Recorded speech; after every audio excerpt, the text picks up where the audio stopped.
Bitcoin today. Not Bitcoin yesterday. This is Bitcoin today. Today. Not Bitcoin last year. Bitcoin today. This is Bitcoin now. And let's go. Going. This is Bitcoin today. Bitcoin now. It's all look now, but Bitcoin is on fire. This thing is you can't kill it. You have to find something that you can trust in a trustless world, which is Bitcoin. You know, it is a asset class that protects you. Right? The U.S. federal government's unsustainable fiscal pattern. The U.S. federal government's unsustainable fiscal pattern. You do not sell your Bitcoin. Sell your Bitcoin. You do not sell your Bitcoin. Sell your Bitcoin. This is Bitcoin today. Bitcoin today. Bitcoin today. Bitcoins. Bitcoin today. Bitcoin. Not Bitcoin today. Bitcoin. Bitcoin today. Bitcoin today. Bitcoin today.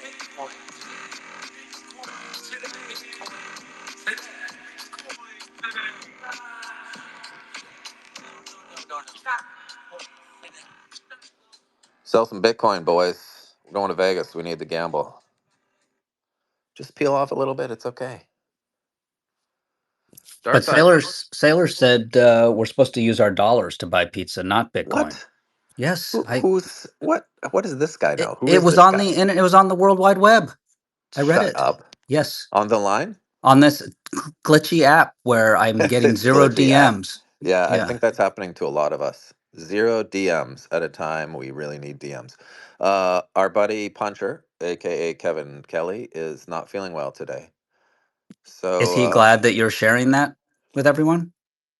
probably not, but I owe him one. No, he may kick me in the hiney later. But no, he's fine with that. He said, please tell everybody that I'll miss them and please tap Darkside in to take my place. And Darkside.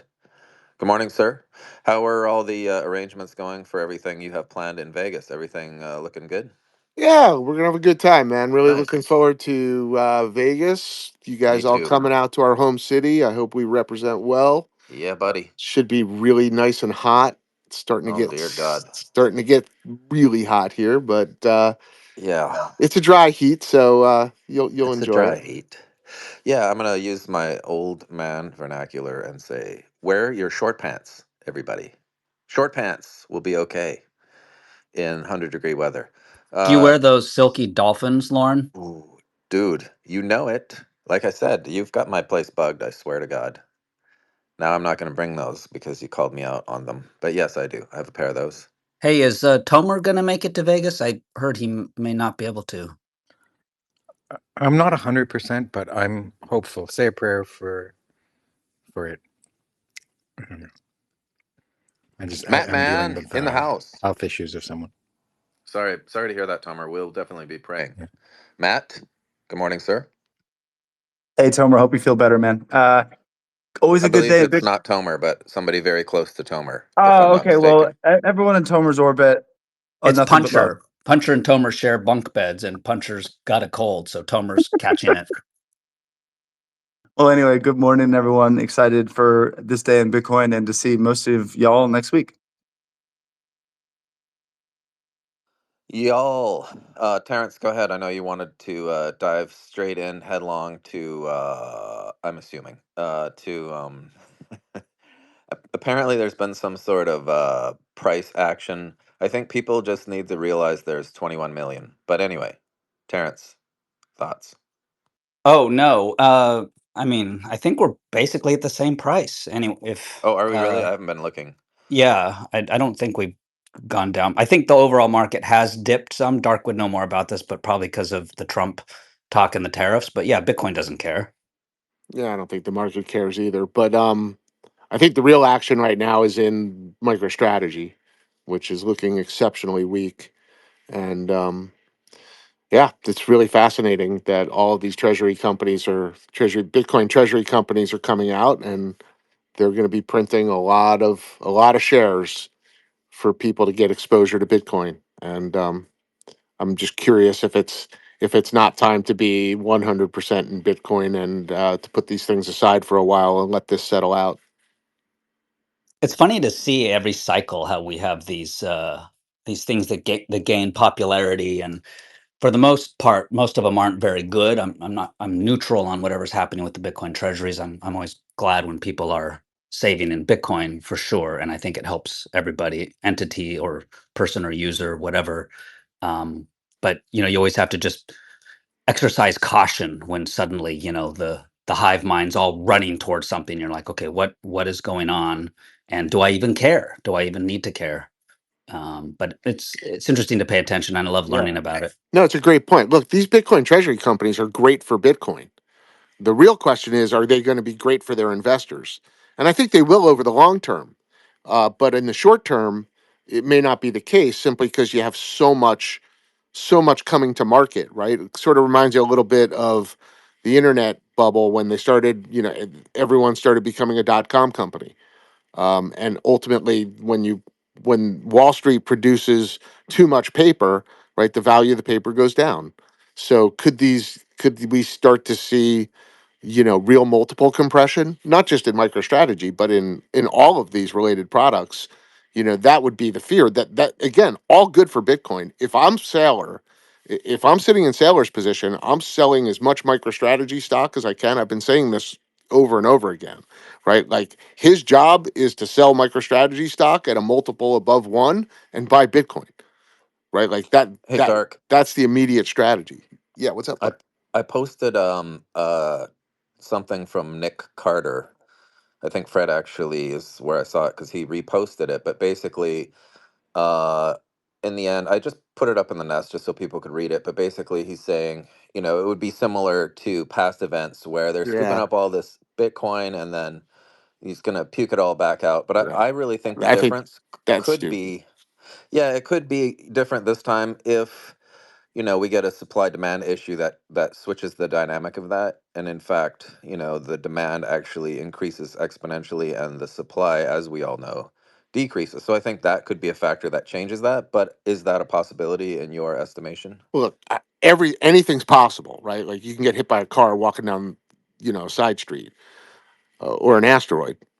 But that being said, I don't. I think these are very different than the GBTC story. First of all, we're not in the middle of choke point 2.0. We don't have an administration that's trying to actively seek to destroy Bitcoin.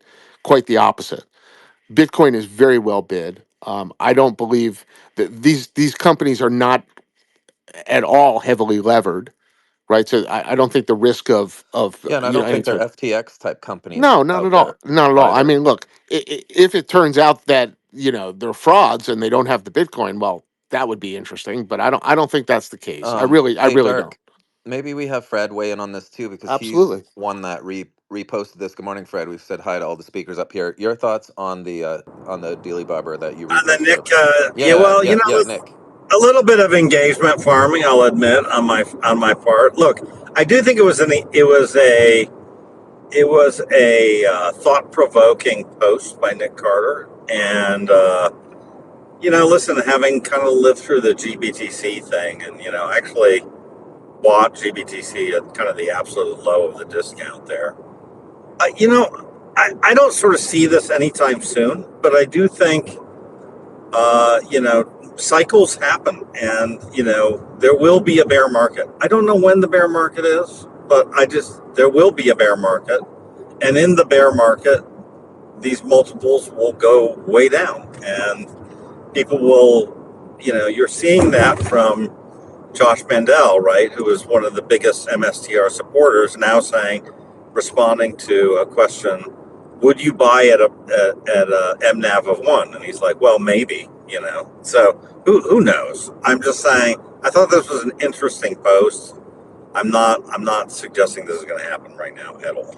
Yeah, and just to take the opposing view, remember GBTC was a trust, right, that simply held Bitcoin. So MNAV made or NAV made complete sense.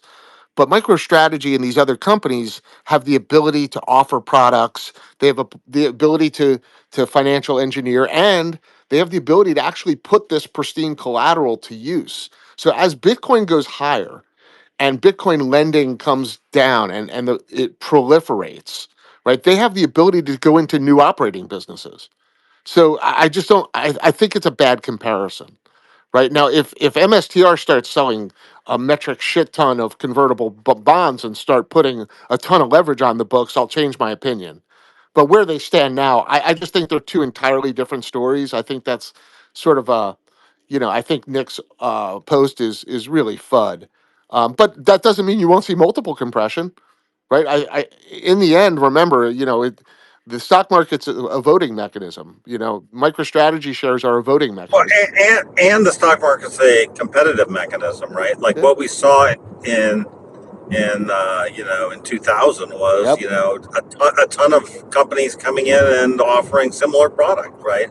And now we're seeing a little bit of that in this Bitcoin Treasury company, and that's not good for multiple expansion. No, no, and throw in there MSTY and other yield based strategies, and those things are competing directly with Sailor now, right, to monetize volatility. So you got a lot of forces that I would consider um, overhangs on these company stocks. So it is what it is. I think that there's a real possibility of serious multiple compression. And like I said before, if I'm an MSTR shareholder, as much as I hate to say it, I want him to sell as much stock as he can and buy Bitcoin, right? Because ultimately, the way MicroStrategy makes money is Bitcoin price goes higher, right? If Bitcoin price doubles, his MNAV can be 1, and you still make money. So I mean Well, that's you want what you want as an MSTR shareholder is for him to do that, but keep the current multiple and keep the yeah, current story as well, right? yeah, So you do your it's not best, yeah. But even if the right. multiple comes in and Bitcoin doubles, that's a win. So that's where I think this story is headed. I think there's multiple compression coming. The question is, does Bitcoin go up faster than the multiple compression? And we just don't know. We That'll got be seen. Tomer waiting on the sideline here. Tomer, thoughts? Yeah. I mean, I think there is a lot that can be learned by the comparison to GBTC. Like when the GBTC went through a roller coaster of having a premium to NAV, then a discount to NAV, then competitors, which when it went back to NAV because it became an ETF, even the slightest fee differential led to billions of liquidations of it, and in the case of that, it was forced selling. So that aspect of things, with the comparison of now, there's a lot of people imitating strategy, and making an offer, and the market has to figure out, do shareholders want to buy the higher multiple companies that then generate greater yield when if they're able to maintain their multiple high, or are they just forcing multiples down across the board, and the biggest companies are going to see the biggest multiple compression most quickly? Because remember, like if you have 500,000 Bitcoin and you want to generate 10% yield, you need to do activities that gain 50,000 Bitcoin. Whereas if you only have 10,000 Bitcoin, you only need to generate 1,000 Bitcoin in yield to generate a 10% yield. And again, I'm not even sure what that justifies. So I think the market's really sorting out a lot of this stuff. Um, you also need to be paid a premium, right? You need to be paid a premium. So for not holding Bitcoin directly. Like if I come to you, Terrence, and I say, I know you've got Bitcoin. Why don't you give it to me so that something special can happen that you can't do just by holding Bitcoin? You're going to expect a premium, some kind of yield or some kind of multiple. You're not going to come to me and say, please, let me give you one Bitcoin and now notionally own a half. But that's been the case so far when strategy was the only game in town, and I just don't see how that will continue to be. And that was the big light bulb that went off with GBTC at some point. That people were like, well, there's people who need to hold it and can't hold Bitcoin directly because it's in IRAs and 401ks and whatever. But eventually, people said, to hold Bitcoin that I can't spend, I can't buy pizza with, I can't self custody it, I can't take it with me outside of the jurisdiction. It is subject to every regulatory whim that ends up passing. That's not as good as Bitcoin. So I don't know why people would pay a premium for it. And I know that there's different, like strategy is different in that it's doing more than just holding on to Bitcoin. But is the 1.8 multiple today justified? And for some of these other things, I think they're clearly laughable. Which they're trading at 9 times or 7 times, but there are people who are actively buying them, thinking that they're on sale. So, like MetaPlanet, I think is down something like 26% on the day, but it had a great run, but it's trading at a ridiculous multiple of what it holds, and the kind of yield that they'd have to generate to justify that value is obscene. It's impossible. All right, we got Matt Mann and then Fred. Matt. I think that the replacement cost of the Bitcoin is now MSTR's greatest value engine, and it's quite an impressive one. It's obviously not just the collective value of all the Bitcoin, because go ahead and try to acquire that much Bitcoin right now. Clearly, the market runs away.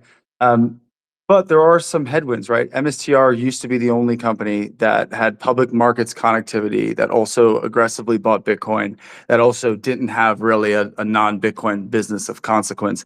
Now we have SPACs and treasury companies and zombie companies performing Bitcoin baptisms to gain market share. So I think the dynamics of surface area in the space keep changing, and that's changing how heat, aka price appreciation, is flowing through the BTC complex. So it's just important to track where the flows are coming from. Like, for instance, ETFs are on one level and on one hand a great source of constant demand in the ecosystem. So that's great. On theory, on paper, they're buying Bitcoin constantly. Awesome. And they're opening up surface area with TradFi. But the flip side is, are they not capturing some of the energy, some of the attention, and some of the purchasing power that could be just straight up going into underlying spot Bitcoin and driving that price up to 150 or 200? So it's the trade-off of constant buyers versus potentially opening up too much surface area that diffuses the heat, aka the price appreciation. Fred. Yeah, I just wanted to second Tomer's point that you really got to ask yourself what does Sailor can do with your Bitcoin versus what you can do personally with your Bitcoin. I can see already a lot of stuff that you can do personally with your Bitcoin, and I will tell you, I think there's also, just as like people say, well, Sailor will eventually become a bank. I think you can become a bank. You can become your own. There's a lot of things that you will be able to do with your Bitcoin by holding it in self custody that are just unknown right now. Just like what Sailor will do if he becomes a Bitcoin bank is unknown. So I just wouldn't minimize the virtues of holding your own Bitcoin. Hey, we've got Thomas and Mitchell to the stage. How's it going, guys? Thomas, let's start with you if you're available. Yeah, I'm here. I'm just listening in. Interesting move in the last couple of days. We'll have to see if we can pop into the teens as we go into the conference. I always had this feeling that we were going to be in the all-time high zone for the conference, and I'm interested to see if any major announcements get made using the venue. Maybe you got David Bailey with his initiative, the 21 Capital, and then the Sailor is not going to allow the narrative to completely dismiss MSTR. Although I do think his narrative is somewhat in having a difficult time in the last couple of weeks with overly hitting the ATM a little hard. So anyway, it'll be interesting to see. I'm very looking forward to seeing everybody in Vegas, and I'm looking forward to pressing into the teens and maybe 120 in the next week or so. How about you, Mitch? Am I going to see you there this year? Yeah, bro, you already know. Looking forward to it. It's kind of my personal Super Bowl every year. It's just a lot of fun, because you don't really get to talk about Bitcoin with people IRL very often that actually understand as much or more than you do. So I'm looking forward to it. Are you going to wrestle Ben Askren again? I hope so. We're kind of buddies now. It's so weird for me because I was a fan of him before I ever got into Bitcoin.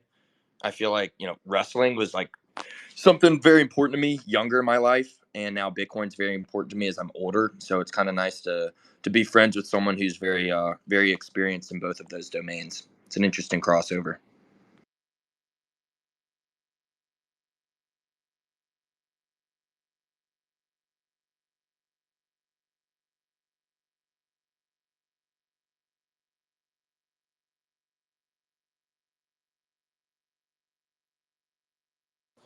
Sorry, I was in doing other things. Yeah, since we're talking about Vegas, maybe we'll just point out we have to get our list to our promoter of the folks planning on attending the Pleb Party that we're hosting. So maybe Cosmo's handling all this stuff, but he gave us the nod the other day when DMs were still working that we need to actually put a date, probably today. Maybe Terrence, don't you think today would be a good day to just say, hey, if you're not on the list, get on the list today because you really need to be on the list. Our door guy is not going to be standing out there. It's somebody else associated with different party, different promoter, but get on our list. Come on in, meet everybody. I think we're at around 150 people on the list. So get on that list. We do need to get it submitted to the promoter so we make sure we're in and everything's taken care of. Cosmo's handling all of this stuff. He's in direct contact with the promoter, so he will be figuring out how we're going to get. He already has it figured out. He just isn't allowed to say how we are going to pay for the ladies' drinks yet. So, Eric, I know. Are you still down there? Yeah, yeah, there you are. Yeah, just because of the size, the amount of people coming, we have a very good ratio of ladies to men, which is rare in any Bitcoin conference or Bitcoin space. Even my local Bitcoin meetup is usually a bunch of dudes. So what we've decided to do is put the money that your company has generously donated and the other monies for drinks towards the ladies' drinks. So cool, you came up on stage. That's great. So anyway, we kind of made that decision amongst ourselves. It wasn't my idea. I think actually it was your idea, wasn't it, Terrence? So we signed off on Terrence's idea. Go ahead, buddy. I know you. Take the mic. You're take the mic and run. Well, yeah, I was just going to reiterate. Yeah, everyone does need to sign up by today, and if they don't, they should go to all the other parties, which are probably going to be a lot more fun anyway. Yeah, Um, absolutely. Don't come to our party. You know, I've actually noticed that there will be 3 or 4 additional parties down in that area on Fremont Street. So it's not like if you just get an Uber and head down that way, you'll probably end up just hopping from one Bitcoin festivity to another anyway. So you can't go wrong by just heading that direction. I was a little bit weary of going that far away just for a Bitcoin party, but realizing that there's a whole bunch more down there is exciting to me. OPA has their party down there, and I saw a there's couple of. half a dozen parties right at the exact same time in the exact same place, so I think it's going to be kind of fun, with the Noster Party and Orange Pill app and us and whatnot. And so, yeah, maybe that's the place to go that evening. That's cool. I thought that was Nashville was like that, and I thought that's what made it a really good conference. Is all the side events were within walking distance of each other, so you weren't kind of cucked to one thing. Versus Miami, you kind of had to Uber, 15, 20 minutes around between places, so you're pretty much locked in for whatever you chose each night. Well, you were just always hungry. You were always looking for free food. I remember. Free food, baby. Hey, Eric, did you want to chime in at all? We really appreciate you. Basically, you're the one who we kind of fumbled. We threw the idea out there. You picked the ball up, got us pointed in the right direction, donating $1,000 towards drinks for the ladies. Any more thoughts on that, Eric? No, yeah, sorry guys, I was going to hop up here earlier. I'm just getting ready for a podcast interview. Yeah, we'd love to see you guys all there. We have those donations. I think we got other donations for drinks coming up, so it should be good. Either way, the drinks are going to be affordable. It helps out the Noster guys with their budget. They're a great team of people, by the way, and very kind to give us that venue for free. But please come hang out. There's definitely other parties. Unchained is happening at that time. There's going to be a lot of activity. Just the last week, I think everybody's dance cards kind of filling up in Vegas. So I just highly advise everybody to come there, meet each other. You're going to see each other the next 24 to 48 hours. Mitch, will be great to see you again. Met you in Vegas, in Nashville, and got a book from you. I highly advise this book. It's great. But yeah, just looking forward to seeing you guys here. I got to sign off here in a second and get recording, but I'll hop on right afterward. Awesome. Hey, Yeah, thanks again, Eric. We really appreciate the donation. A big chunk of money going to get the ladies drunk. So learn how to dance with two dudes if your dance card is filling up, because there's not a lot of ladies to go around at these events. So just excited to meet all the fellow plebs here. Sorry, Mitch, I think you were saying something. No, I was just gonna say thank you to Eric for the kind words about my book. It looks like he left. He's a cool dude. Looking forward to seeing him again.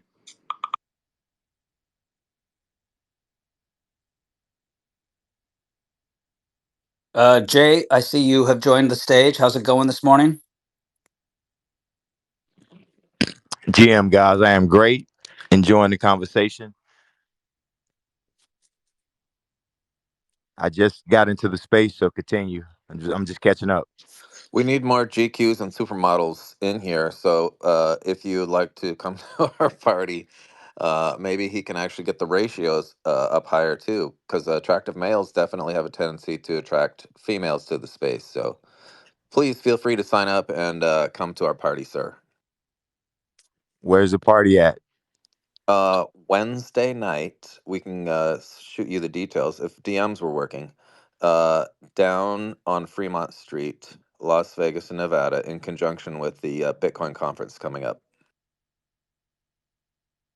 Sounds good. DMs do appear to be working on computer, by the way.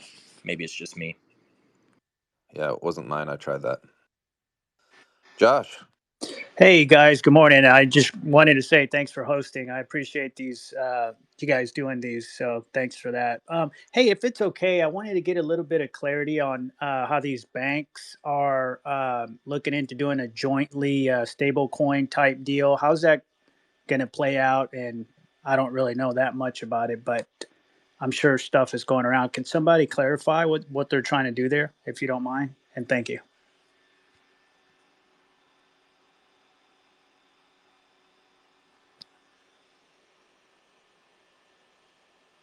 I mean, the short version is that you don't need to use 60-year-old COBOL systems to move money from point A to point B. Bitcoin literally proves that and shows that. And there's other, of course, technologies to send money much more efficiently. So I think, frankly, what the banks are doing is reacting a bit too late and trying to figure out ways to set up rails to move money back and forth easier, because they don't want to lose out on demand for their services. But the bank services and a lot of people's services are just to stand in the middle of groups of people doing complex transactions, and then they're acting as supposed, fiduciaries and custodians and middlemen. But we have technology that solves that. I think now for the first time ever. So I think it's an interesting move by the banks, and it proves that the digital money thesis is accelerating. But I think that they're too late to the game, and we already have better tools. Got it. Thank you. I appreciate that. Hey, while we're on the subject of banks and alike, did anybody catch that in this big beautiful bill there is a 3.5% remittance tax, meaning that any money sent by foreigners back to their home country will now be taxed 3.5%? Which, by the way, increases the demand for stuff like Bitcoin, because I struggle to understand how you collect a remittance tax on Bitcoin. Exactly what I was thinking.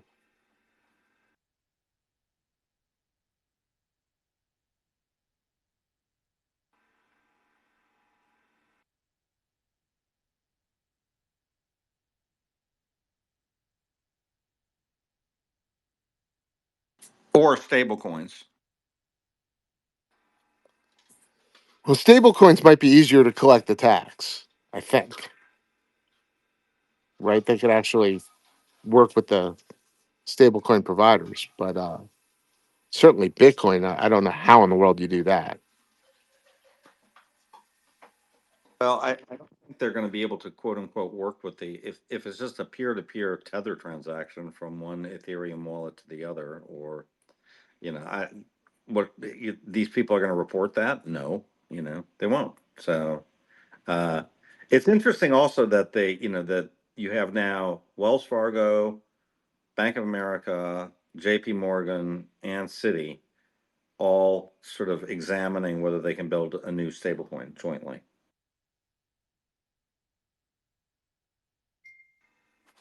It'll be Yeah, interesting to see the level. It'll also be interesting to see the level of compliance on some of these taxes. People will say, "Well, you can use Bitcoin and just avoid it," but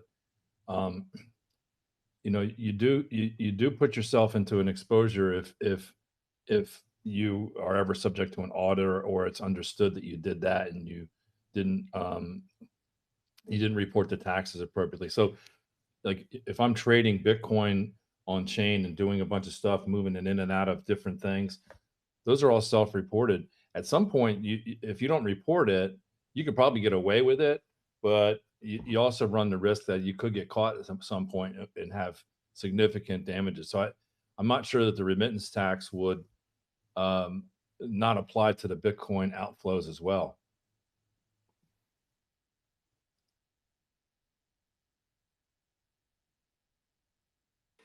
That's a fair point and well taken. So Mark, just think of it this way: like right now, I don't think you're going to see an aggressive enforcement on this issue, unless there's some kind of an egregious violation. But in a few years, you could see a hostile Elizabeth Warren style regime, and they could look to make examples, and they could go to punitive taxes and say that they could say whatever the hell they want. You're a criminal, money laundering, national security threat. They can make up any bullshit they want. I would just, my approach to the taxation is there's plenty of money to be made. Don't risk the money that you can make in this asset class by playing games with taxes. There are certainly tax protocols that you can do if you have substantial stacks. We've talked about this before on Spaces. Relocating to Puerto Rico seems to be the best option if you're a U.S. citizen and you're willing to do that and you want to avoid the taxes. But even moving to El Salvador or moving to a tax-free jurisdiction, say like Malta or the Jersey Islands or Isle of Man, you still are subject to taxes unless you're going to renounce your citizenship.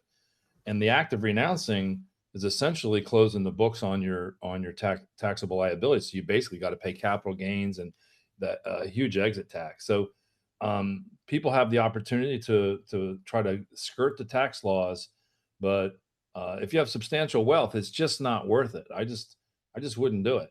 I know people are going to do it and they're going to try to get away. If you have a few $1,000s, maybe no one cares. But if you have substantial wealth, you definitely don't want to. I don't think you want to play games. I just let my accountant figure everything out. I say, don't cut any corners, pay, because there's plenty of money to be made. You don't want that hanging over your head.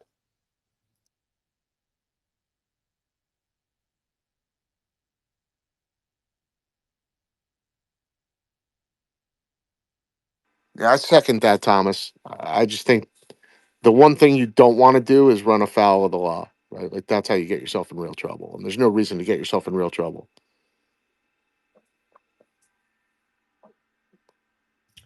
The room's quiet here, so I wanted to share this interesting conversation I had with a business partner yesterday.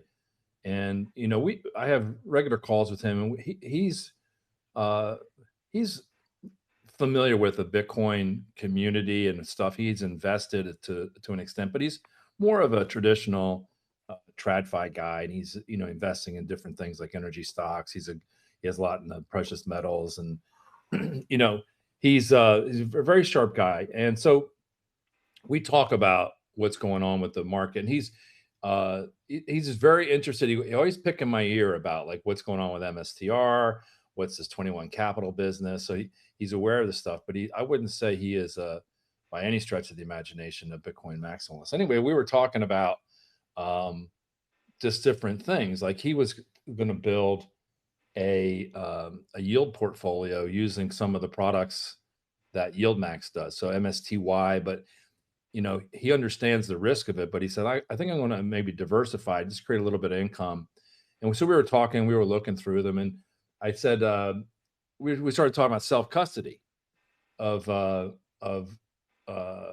Bitcoin, and we talked about all the pros and cons of that, and how for the most part, hardcore Bitcoiners, it's almost like a postulate that you need the self-custody. And this guy's in his mid 60s. He's wealthy. So he's like, he just was like, are you crazy? I'm not doing that. And I went through all the arguments that people are going to make. It's sovereignty it protects you against system collapse and all that stuff. And he's like, yeah, I'm not interested. He goes, I hear all your arguments. It's not like I don't understand your arguments. He goes, I'm just not interested. I'm interested in convenience. And he goes, I'd be worried that I get hit by a bus. There's not a chance in hell my wife's going to figure it out. And I just don't want to deal with it. And I said, well, and again, we talked about multi-sig and all these different protocols and inheritance protocols. And he's like, yeah, that sounds all good. I'm not interested. He goes, it's too complicated.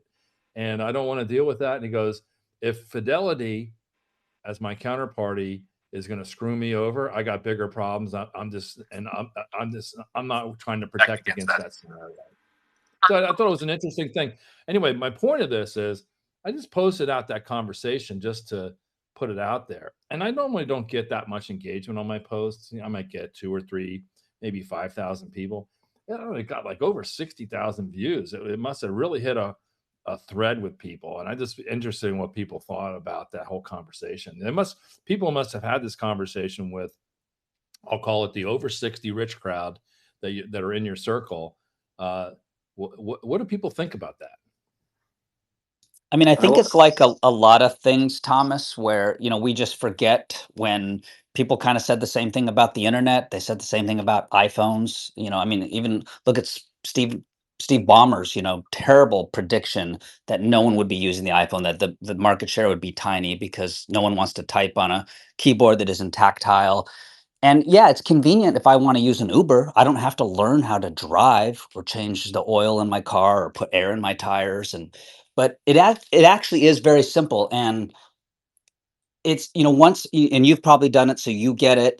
Lots of people on the stage, obviously Fred and, Mitch, I know. It's like, it actually is ridiculously easy once you do it. But just like anything else, you have to learn. You have to learn how to, run your lawnmower if you want to. But yeah, you can hire a gardener. That sounds great. But it Bitcoin is created for that. Like the killer app really is that we can self custody for the first time ever our money. And for Bitcoin to solve the whole debasement problem and the censorship problem and the decentralization problem and all of the problems that prior monies have had, throughout countries and generations, and it it is important to learn. Now, I think as a baby step, just like we have baby steps for anything, people can learn. People can walk to Starbucks and buy a coffee. But eventually, once they like coffee and they see the benefits of it, they might want to learn how to make it themselves at home. And it's really not difficult. And it sounds like you said you were talking about multi-signature or some kind of collaborative security model. Like that really is the way. There really isn't anything to learn if you're using a collaborative security model. Like it's follow the bouncing ball. They're all very user-friendly websites. Click here, press here, one and done.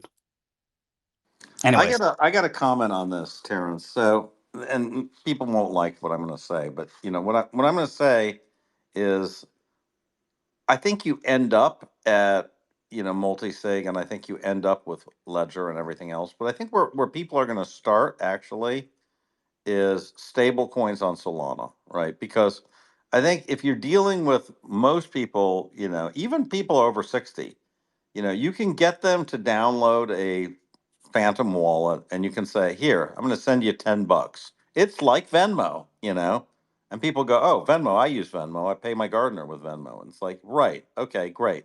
So it's like Venmo, except you have these private keys. And people are like, oh, okay, well, I get that. So I just have to save these keys. No problem. Once they get past that hump and they start going, well, I'm now kind of at the I keep a couple $1,000, for stuff, and I can move it in between Cash App and Venmo, and I can pay people with it, and I can receive Bitcoin. Once people have gotten that far, then you tell them, hey, by the way, now you're going to be storing, instead of like $2,000, you're going to be storing $100,000 or $1 million.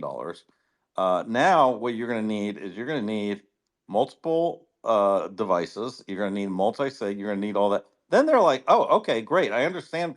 I understand the saving keywords. I understand now. 1Password. Glad that you told me to, use 1Password, Fred. There's a stepping process, right?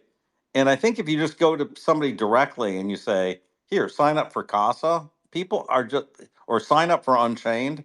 I think it's too much for the average. Forget the average 6-year-old. I think it's too much for the average 40-year-old, to be honest.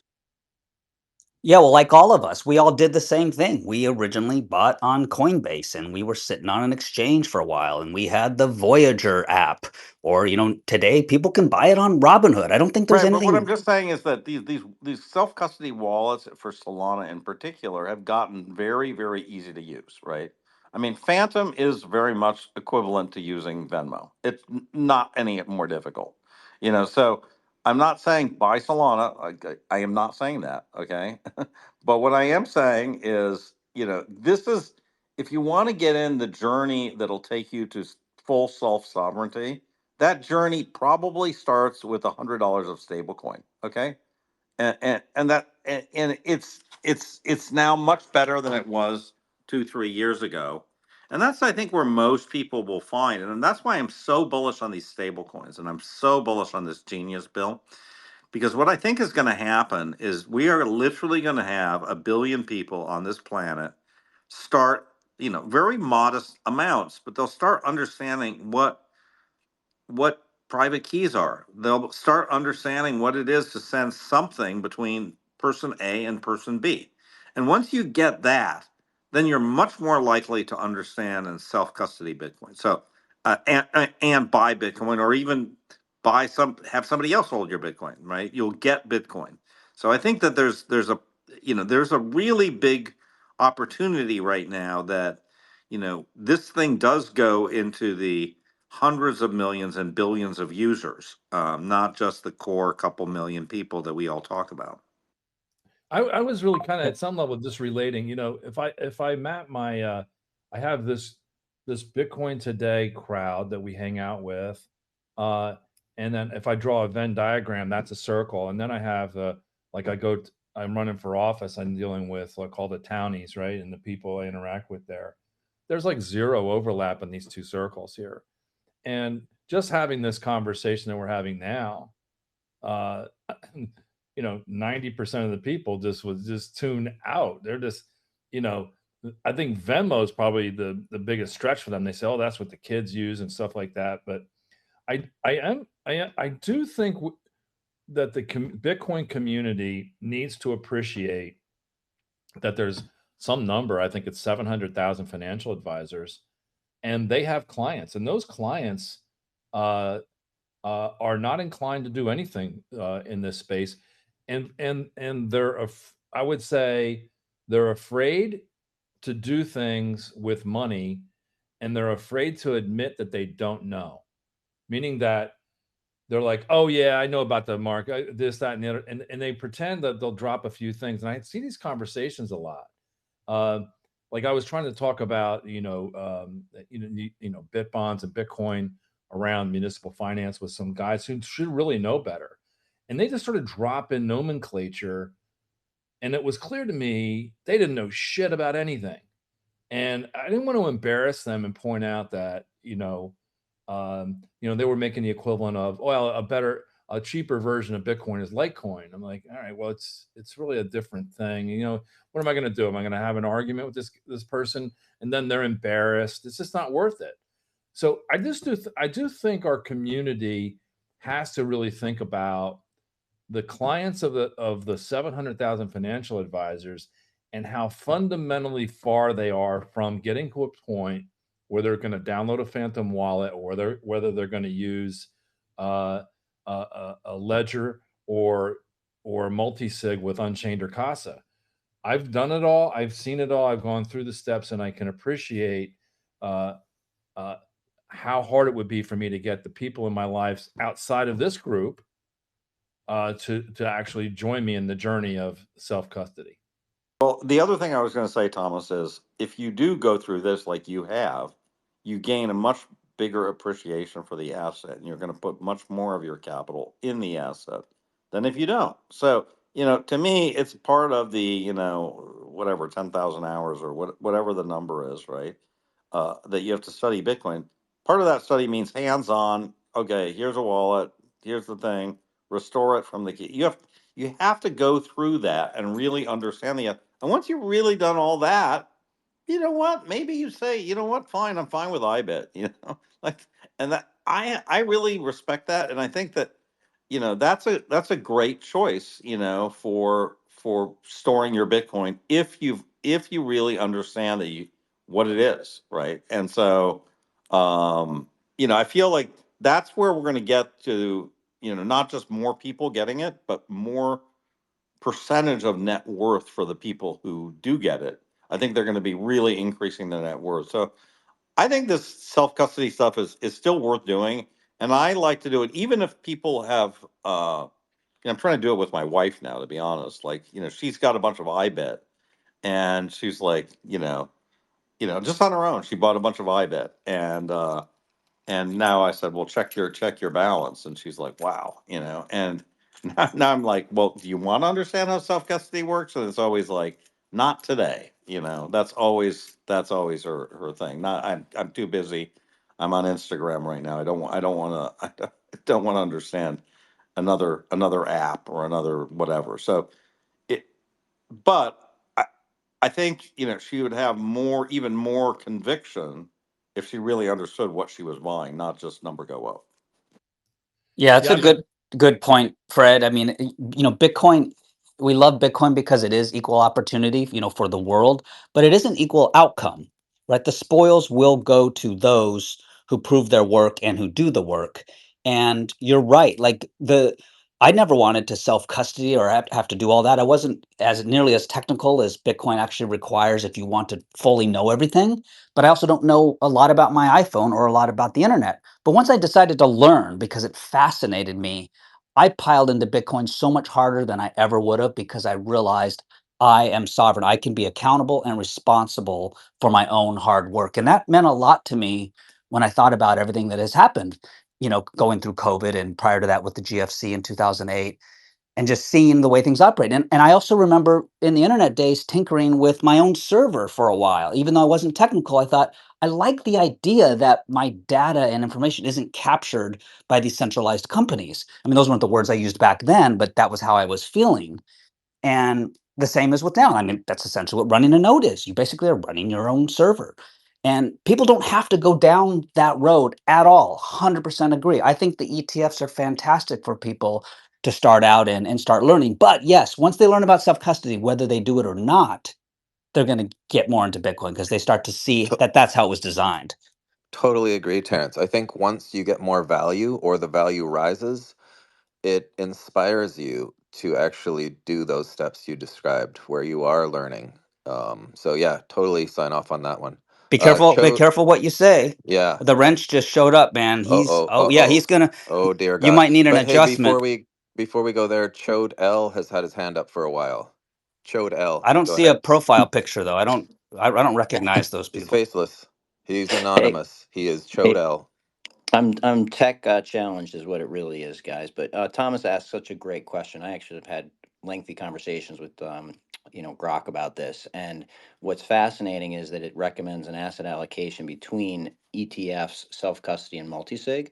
And for those of us that are convenience focused, it's saying 80% ETFs, 15% self custody, and 5% multisig, all the way down to the security focused is recommending like a 30% ETFs, 50% self custody, and 20% multisig. So each of our journeys is obviously incredibly unique, but the challenge of age and tech savviness and fear, are real. So the slow introduction from the convenience focused side, Thomas, I get it with your friend. I am sensitive with the self custody side of things until my son can really handle the handoff. Because God forbid, something happens to me, I don't think my executors of my state would get through that sort of thing. So it's a journey, but let's try to get to people to at least 1% self custody to get the start. And you guys have no idea how much more tech savvy you are than the average person, especially when you get 55 plus. And really encourage everybody to be sensitive to those and the fear and just take it in small steps, because otherwise it's just too daunting a jump. Hey, good Hey, morning, guys. I'm just jumping 1 second because I got to run. I was up all night last night. I was studying. I was doing a little research. I just want to say to Fred, I hear you guys talking about 40-year-olds and this and that. I'm in my 40s. I'm 41. And as much as I appreciate you, Fred, I think you got to be easy with this wife stuff because, I caught my wife whispering sweet nothings to Bitcoin chart last night. Now, she bought I bit as well, but pretty soon she's going to be flirting with Satoshi more than she's flirting with me. So just be careful how much we keep pushing this onto the Yeah, women. it's true. You may not want to spread the entire. You might get wrench attacked by your wife. That might happen. Yeah, we don't want that. I'm trying to make it to Vegas, and she might go to Vegas by herself. A few more charts and a couple more Yeah, bucks and games. and then I'm in then you're gonna trouble here. be then Mario's gonna be wrench attacking you. I'm telling you, the He's girls gonna. with their fantasies on Sailor and Mahlers, it's a real thing, especially once those baby faces came out. Oh my God, the baby faces. She's like, "Oh, why don't you post a baby face picture of yourself?" I said, "What are you out of your mind?" So I can see where this is going. But I just wanted to say hi. I want to say good morning. Super busy. I'll talk to you guys later. Thanks, Have a Wrench. good day, It gentlemen. was great watching you on The Sopranos. Let's go to Tim Connors. I see his hands up. Jesus Christ. What's up, guys? Wow. Thomas, I hope you didn't take offense to my comment on your post yesterday. I used a little driving analogy. Just being in the vehicle may not be sufficient for what's coming, and you're probably going to want a steering wheel and some brakes too, and you might need to learn how to drive. Like, this is the fundamental foundation of Bitcoin. Forget about portfolio allocation guidelines, especially from AI. Uh, your allocation, which eventually will just be a straight up unit of account if you follow the path of educating yourself. But it should be corollary to your understanding of this thing, Bitcoin. And that's why a lot of people are maybe best suited going initially into, some custodial thing. A lot of people buy Bitcoin on exchanges and just leave it there, but what you learn when you study it is that the value of Bitcoin, which a lot of people outside of Bitcoin think is totally speculative and based on nothing. The value comes from the attributes of Bitcoin. It comes from the ability to own it and hold it. It comes from the ability to permissionlessly send it to anyone in the world. It comes from the fact that it is borderless. It comes from the fact that it's verifiably a fixed supply. And all of those things are where the actual value lies. And none of those things do you get with an abstracted paper version of custodial whatever. You just don't. Price exposure is not Bitcoin. Price exposure, you're still in the fiat system. You don't have any of those properties. And if you guys think that at no point in the future there's not going to be a relevance for these properties of Bitcoin, I think you're still feeling a little bit too comfortable about the world the way it is today. If you pay attention to what's going on, there's massive shifts and changes going on. The entire global order is being rewritten. The monetary order of the world is being totally thrown up into question. Bitcoin exists for this reason. Chancellor on the brink of second bailout for banks. That's why Bitcoin exists. Okay. And we're in the era of bailouts are not going to save most people. And that's what you get with Bitcoin is you get an asset that's actually in your possession, that you actually control. It gives you optionality, because I personally feel like I have very little comfort in my ability to spend money from a bank going forward into the future. All I see is more and more capital controls, more and more friction in that entire system. And it's really the biggest problem I think that the whole world faces.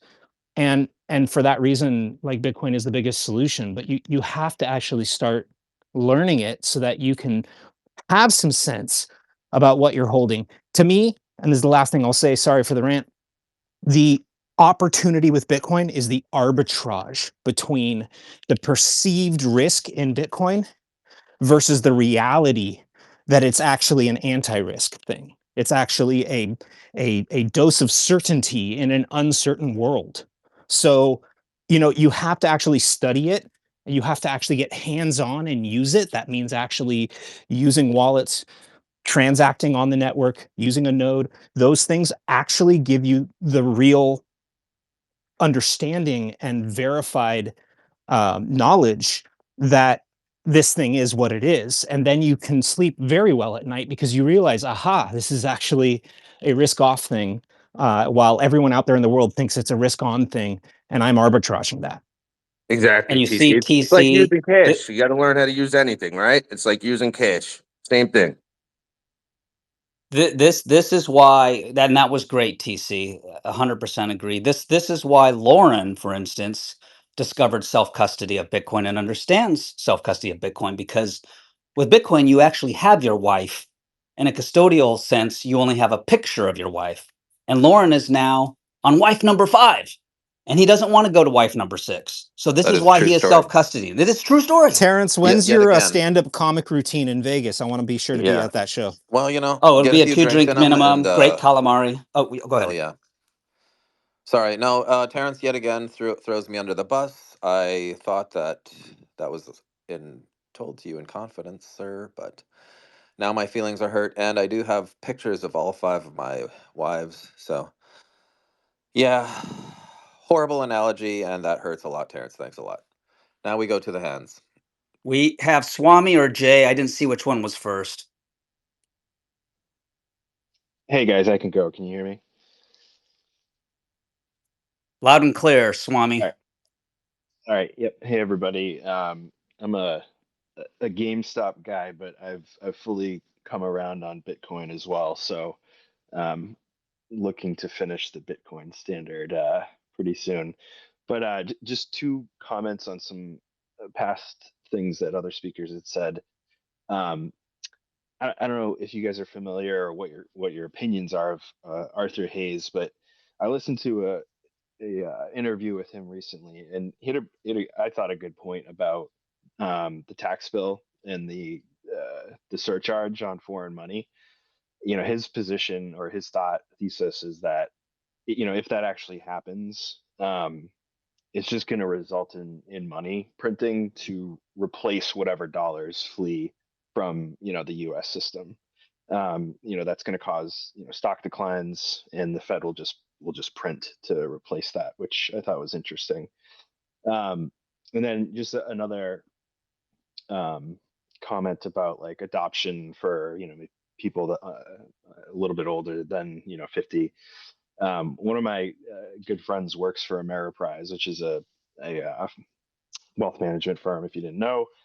And he sent me a screenshot of like their training materials going into this year. So this is back in December when Bitcoin was making its second run at a new all-time high, and like they were training to talk to clients about Bitcoin in IBIT, like in anticipation. So they were extremely late at the time, right? Like they missed the whole move from November, but I think it is coming. And as long as whatever the ETF is, IBIT actually buys the Bitcoin.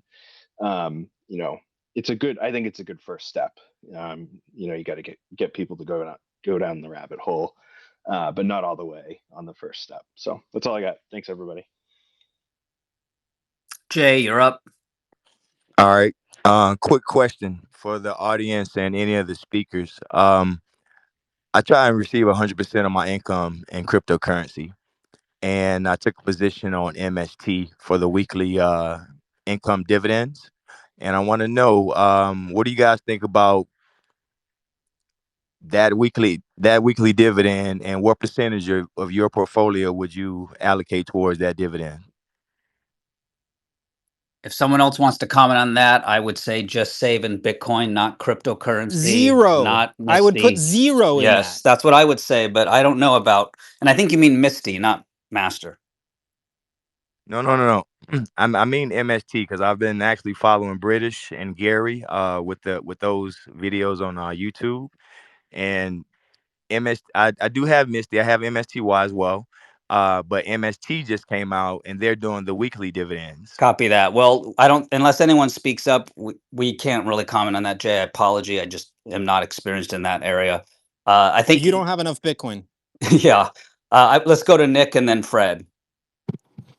Hey fellas, yeah, and just kind of circling the wagons back from where Fred was before in the adoption, the hands-on adoption story, and I'll give a couple specific examples, starting with yesterday. So yesterday was pizza day, and everyone that I know, personally, we had a pizza day here at my office, and I think just about everyone learned something. And that was following the steak and shake thing a couple days ago with lightning, and so we're zapping around lightning payments. I've got some friends here, my brother comes in. I'm gradually orange pilling my brother. I got him on put some MSTR in his retirement account a couple years ago, and he's paying attention to what I say now. So, um, but I he didn't even have. Speaking again to the adoption story, he didn't even, and he's 10 years younger than me. He's in his 20s, and he didn't even have the Bitcoin aspect on Coinbase, and he had tried to like get that set up, and that didn't even work. And so I'm sitting there, and a couple other people are getting his Coinbase going, and he's a very tech capable person. I mean, his entire business is online and on computers, and he's still learning there. And then we're circling around, and I'm explaining to him, what layer one is versus layer two, and why we would use it. So it was cool learning, but then I'm sitting there in my conference room, and I'm looking at these smart people, and I look at my brother, and I'm trying to explain the use case to him for something like Lightning payments, right? And well, I'm gonna get to where Tom's Clarence was at before about the actual storing, saving, and keeping the unit on chain as a self sovereign, self custody store of value. So we're not there yet, but back to payments, back to pizza day. I'm talking with him, and I'm like, okay, you could use it for, and I really drew a blank because as Americans on these rails, like we have golden handcuffs. Like the banking system is just good enough, and Venmo is just good enough. And like, I don't know if you guys remember, but Venmo was the ones who, their same parent organization as PayPal, they're like, we're literally going to take $2,500 out of your account if you post misinformation on social media. I mean, and that was just like yesterday in the scope of history, and people just don't pay attention to that. Americans have golden handcuffs. But yeah, I agree with Fred's point. If we're going to start onboarding people, people start to hear all of the buzz and the news, like you're talking about the financial advisors. It's becoming, in the zeitgeist. Like people are talking about crypto, right? There's a new wave coming. We can all feel it. We're all hearing it. We're all talking about it. And as far as like a good path, I want to agree with Fred generally that like, start with stable coins, get someone hands on, get them hands on with a wallet, hands on with, Lightning, self custody, restore from a seed, do all of that. And then make that decision on, if you're a 50-year-old, if you're a 60-year, if you're a 40-year-old, or if you're a 35-year-old who's not very tech savvy, where do you want to save? Hey, Nick, Yeah, go ahead. I have a suggestion for a use case go to with people that run businesses because this is a very easy answer. Global instant settlement. So you can have customers, especially online, who are coming from name whatever other country, and you can receive payments in Lightning. There's no Forex. And it's final settlement. You're not dealing with credit cards. You're not dealing with banks. You're dealing with a user just sent you final settlement units. That is incredibly compelling use case for this, and more people should realize it. And that's kind of like the Steak and Shake thing was one realization of that. That might have been all inside the U.S., but just imagine that's an online business, and they're receiving payments from people in a whole variety of countries. They don't have to manage any forex. They receive instant, basically free settlement without the 3% charge that MasterCard or Visa normally charges them. It's very simple. Yeah, like anything, you just have to learn. Thank you, Theodore Cruz. That was great. Let's go to Fred. Yeah, I wanted to shift gears a little bit and just talk a little bit about kind of today's news of these, Apple tariffs and everything else. And I just wanted to read a post about our friend Larry Lepard, which I thought was really amusing, and Josh reposted it as well. Besant in the Oval Office, Scott Besant. Sir, we're losing the bond market. The Japanese 40-year is going parabolic and the US 10-year is creeping higher. Trump, you're the expert. What do you recommend? Scott Besant. Sir, we need another tariff scare to hit the stock market and drive money into bonds. How about we hit Apple with 25% and Europeans with 50%? That ought to do it. Trump, okay, let me tell Lutnick so we can front run it.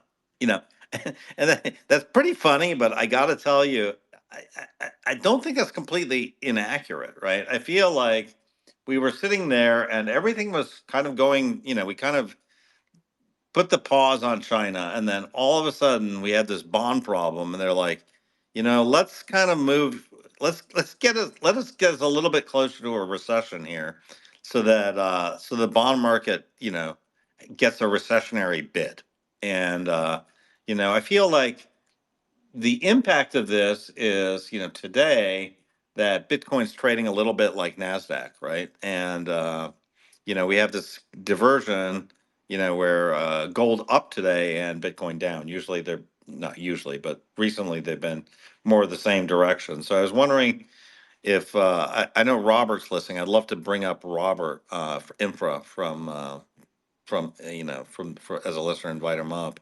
But I'm curious what anybody else thinks of kind of this day's impact of these new tariffs and this tax on remittance and everything else.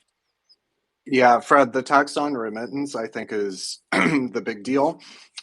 This is what, and not just me either, but Michael McNair has been doing some great work on this capital account attack, I guess you could say. Because remember, a current account deficit is a trade war, right? To try to fix a current account deficit is really a capital war, because the inverse, the mirror image of that current account deficit is a capital account surplus.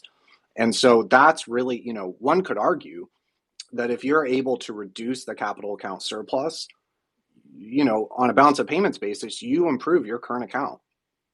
And so if that's really their goal, if their goal is to really eliminate the current account deficit, tariffs always kind of, to me, made sense as the first stage. And then the second stage would be these sort of things, tax on remittances or, user fees, right? There's all sorts of mechanisms or levers, but they all accomplish the same goal, which is attacking that capital account surplus, which will improve the current account deficit. So I think that is kind of the area to watch. Tariffs alone were never going to solve the current account deficit. I've been saying that for a year. And I just, I think the volatility in the tariff, if you isolate the tariffs and you look at the volatility, how this administration is just so all over the place, I think it demonstrates that tariffs alone are not going to be effective to truly balance that current account. And so I think they really need to go after the capital account. But yeah, I mean, what I would say is that what we see today, which you mentioned Japan, like the fact that stocks are down, the dollar's down, and yields are down on the day, but actually moving higher, 5-6 basis points at the long end. I think, you look at the yen, you look at the euro, and the dollar is no longer trading on interest rate differentials with either of those two currencies. And what that indicates is repatriation, right? That indicates a structural change where capital flows are not being driven by kind of usual predictable sort of mechanism. And if I would say that the Japanese thing is really kind of being overblown with the people that are saying that it is imminent collapse and all this kind of stuff. I think that's being overblown because the yen has actually strengthened over the past 2 weeks. And if you zoom further out and look post-Liberation Day, Well, that goes with your repatriation theme, right? The yen strengthened, and the interest rate differentials actually decreased. So It's kind of the opposite of what you expect to see. The only time you would see these moves or these divergences is repatriation. So I think, I think that trend is like a long-term, that's not an overnight light switch sort of thing. That's like a long, gradual, sort of thing. And so I Well, think it's a the headwind other for stocks. economic thing I just would like to get Robert's take on. Look, the other thing is this bill is moving forward, right? This tax bill, and it really is the exact opposite of Doge. And I remember back when Wayne was kind of alive and well in these groups, he was always like, the big Doge is going to change the world, blah blah blah. And look, Doge was fun for a while, but Doge didn't do squat. Doge, we canceled the $5 million a year that we're paying to the Transylvanian transgender athletes in Serbia, which was a good $5 million savings, but it didn't dent anything. And now we're going full bore on a massive spending program. And if you ask me, the bond market is rightly rejecting this tax move, but I don't see any way around it. I think what we are seeing now, this is really what Trump 2.0 is about, and it's about spending. Yeah, they cut 150 billion. If you take them at their word that they really cut 150 billion, some people dispute that. But if you take them at their word, that's 2% of total federal outlays. This is why Joe and I were kind of fading it from the beginning, was because, Elon going out and saying, "Oh, we're going to bounce a budget, we're going to cut $2 trillion." It's like, well, number one, most of the spending most of that is congressionally mandated and needs to be addressed legislatively. And number two, just if they were to do that, given how kind of strung out on government spending the economy has become, how totally reliant it has become. If you bounce the budget tonight, you would contract GDP worse than 2008. It would be a GDP contraction worse than 2008. And so yeah, it's just like anyone who is hoping for kind of an end to the money printer, an end to deficit spending, profligate spending, like it just I don't know. I don't think that they have. This was always kind of what I said. Like I worry, and I don't think that they have the guts to really do that. And I still don't. I think that the tax bill shows that. I mean, the deficit has already increased 11% just from fiscal year 24 to fiscal year 25 already. And then you add this tax bill on, and it's like, yet another increase. And we're taking the deficit from, 6.5% to closer to 8%, 7.5%. So like, yeah, I think Lynn Alden, fiscal dominance, all these things we kind of were talking about during the prior administration, I think those themes will start to come into play. And I'm starting to kind of think inflation might have bottomed or might be in the process of bottoming. And I agree with you that I think that, the next, we might be starting kind of an impulse higher when it comes to liquidity. Rusty Tits. Yeah, just to kind of echo that a little bit. I keep posting about Japan. We were talking about Japan yesterday and everything, but at the end of the day, the reason that's important is because of what's happening in the bond market and yields, and what Robert just said, and Fred too, is, we have all these things going on in the old scheme of things. But at the end of the day, we're all in here looking at this. And for TradFi people like myself who look at all this, Bitcoin is the way, and buy Bitcoin. All these other products, all these other things, that's all I can just say. As much as we look at it, as much as I post about it, I think if you say anything, it's just buy Bitcoin. The actual Bitcoin, hold it self-custody, because it's very important. It's becoming more and more important the more you see these fractures in the old system. So I just want to say that. Thanks. Well, and that's kind of where I was getting to earlier. I think we're gonna have a lot of people right now piling in and people are going to be getting interested in crypto, and everyone's going to get in different ways. And I mean, like, I got in via mining Ethereum and other shit coins on GPUs. And I know another guy who got in. That's interesting thing. What's the origin story? I know another guy who got in because he was big in trading cards, and then NFTs were close to that. And what I would argue is that that's when Bitcoin becomes an intelligence test. Is you have masses of people who are all touching this asset class. Some people are buying Bitcoin, some people are buying other things, and then are you going to study it? And are you going to understand how it works?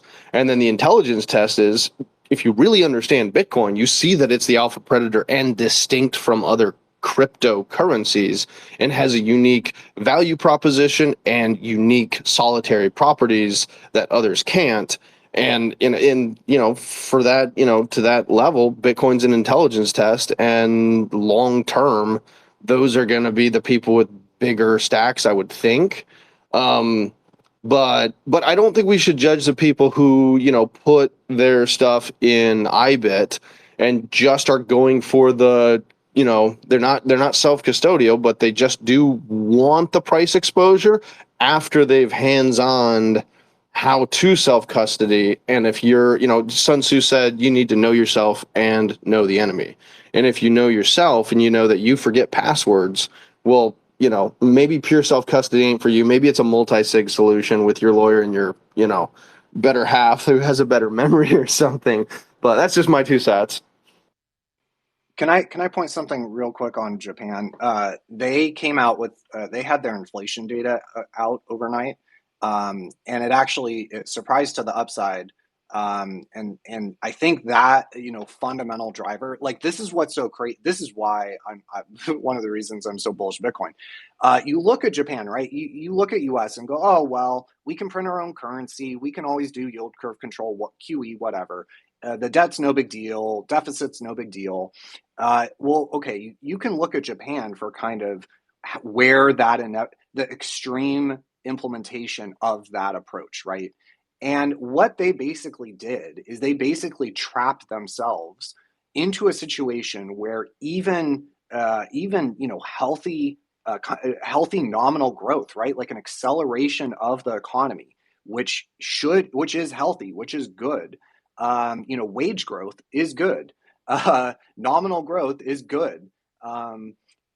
They basically trap themselves into a situation where if positive growth impulses started, they would get into a situation where yields would rise, and eventually things would get to a breaking point. Personally, I don't think that breaking point has arrived yet. There is an eventual breaking point, of course, but I personally don't think it's arrived quite yet. But I think that's the warning, right? This is why I appreciate Bitcoin, is because it offers protection against that, right? The government is always going to take the easier, softer, to the point about the deficit, right? And Trump and all that. They're always going to take the easier, softer way. And, inevitably, like, throughout the next 10 years, there will be debasement. There will be probably more debasement than we've been used to. Just as a result of kind of these structural debt issues and fiscal issues. And you just take that to the logical conclusion, and you look at Japan, who basically trap themselves where they can never have positive growth impulses, or else yields start to rise and eventually kind of gets out of control, right? And they have to go back to yield curve control. They have to go back to the BOJ, just buying all the bonds, right? Like, so you get trapped into a situation where the currency is the release valve, and the poor Japanese purchasing power of their currency will collapse if they go back to I want to I think we had Matt up real quick, Rusty, and then you're next, if that's cool. yeah, because it was a separate one but similar. Cool. I just to bring it back to Bitcoin, not that we're not talking about Bitcoin, because the movements of the economic engines are part of the reason why Bitcoin's going up. So I think it's all fair play. But I think one of the best things about Bitcoin and one of the reasons why it's unique is it's the first time we've ever discovered or invented, depending on how you look at it, decentralized absolute scarcity, right? Gold is historically was humanity's hardest money for like 5 millennia, six, but it's not fixed. And sure, it's decentralized, but it's not scarce. Meaning, if the price of gold doubles, the incentive to find gold goes up, more mines are opened, more sophisticated technology is deployed. If gold goes to $30,000 an ounce, you're going to have optimist bots in the hills. And the same is true for all physical commodities. We can even make gold using particle accelerators. I'm sure some of you saw that CERN just turned lead to gold. But unfortunately, you have to spend $500,000 worth of electricity to make this. So obviously, the levelized cost of energy has to lower. But the point is, even gold isn't a perfect wealth battery. The supply of fiat, let's go back to fiat, it's infinitely elastic, which is code for they can just nuke more of it into existence with a keystroke. And they did. They did it in 08 and they did it in 2020. Bitcoin's different, right? It's obviously at decentralized absolute scarcity. But what does that mean, right? Its supply schedule is written in code that are distributed in computers across the world. And in fact, it's the largest computer in mass when you add up all the power of it. So we've got essentially a vault that we've all have shared access to. And then inside that vault, we have the ability to have our own personalized keys. And then the rate of issuance of these Bitcoin is algorithmically insensitive to demand. So it doesn't matter how horny we get for Bitcoin, we can't make more of it come out. Essentially, it's perfect in the sense that it's irresponsive to the greed of man. And that's ultimately, and I'll end here, why Bitcoin is going to go up, because the greed of man, because of all of the money that we've printed and all of the decisions we've made to kick the can down the road is why there's going to be a lot of pain coming up, sadly. I'm not saying this with glee, for the fiat world. And that's why, ultimately the number is going to go up for Bitcoin. All right, Rusty and then Yellow. Yeah. Did Robert leave? No, he's right there. Never mind. And maybe Fred could chime in, and whoever. The whole thing with the Australia claiming that Bitcoin is money, I found interesting too. I think I saw it from British article, because the way I'm thinking through this is, I was having this conversation. I'm like, well, if I have a pile of cash sitting on my front yard, right, in today's world, and it's $1 million, well, they come by, it's $1 million.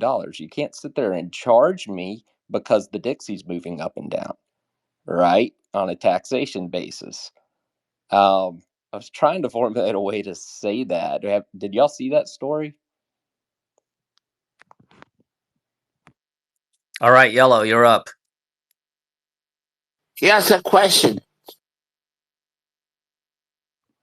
Robert, I know, you but no there? one had an answer, so you're up, or we'll go to Fred. Dude, it was only like 1 second you gave you We're guys. running a tight show here, Yellow. Okay, I'm We're gonna help trying. you out. Bye. All right, are you done? Was that it? Okay, Fred, you're up. Yeah, no, I just wanted to say, I think one of the things that's changed tremendously in this new Trump administration is the rather arbitrary and unpredictable nature of these tariffs on various things. And, while I don't think there will be a tariff on IBIT or a tariff on MSTR, Michael Saylor put today, no tariffs on Bitcoin. Yeah, it's going to be very hard to put a tariff on actual self custody Bitcoin. And I think that is people are going to realize that. And I do think that, if you own Bitcoin in anything else other than self custody Bitcoin, I think you're going to realize there's a lot of risk there. And I think, look, Josh Mandel clearly is appreciating it. He's out of the MSTR play, and I think he seems really out of it. Like he's like, I'm not getting back in. And I just feel like there's a lot of reasons why you could get talked out of getting into being in one of these Bitcoin treasury things. And another reason is number go down. Because if enough people like Jim Chanos and so on are shorting these things, if the spread starts collapsing, if Metaplanet, price gets halved like it did today, a lot of people are like, wait a second, I thought I was getting exposure to Bitcoin. Now I've half my money. Yesterday I was on a space and this young Japanese guy goes, yeah, I buy Metaplanet. I'm like, when did you buy it? Yesterday. I'm like, oh my God. Okay. So, people are going to get hurt with some of these Bitcoin treasury multiples because they don't even look at the multiple. They're just like, I buy it. It's hot. They don't know. And so I It's think it's there's the new there's a alt. danger here. It's the new altcoin. It's the new altcoin in a bad way, right? In a way that people are going to get completely burned. Whether they're going to be justifying these multiples, like, hey, it should trade at a multiple of 5 mNAV. Well, maybe it shouldn't, and maybe you're taking a massive risk. You might as well just buy Solana, to be honest, if you're doing that, because you're taking massive risk in something that is purely financial. you know Something like an mNAV, you have no control over, and Bitcoin could go up, that thing could go down, as we are seeing with MSTR right now. So I just feel like there's going to be, I'm not saying MSTR is terrible, but I'm just saying I think that many people are going to realize that self custody Bitcoin is the unsung hero in this play.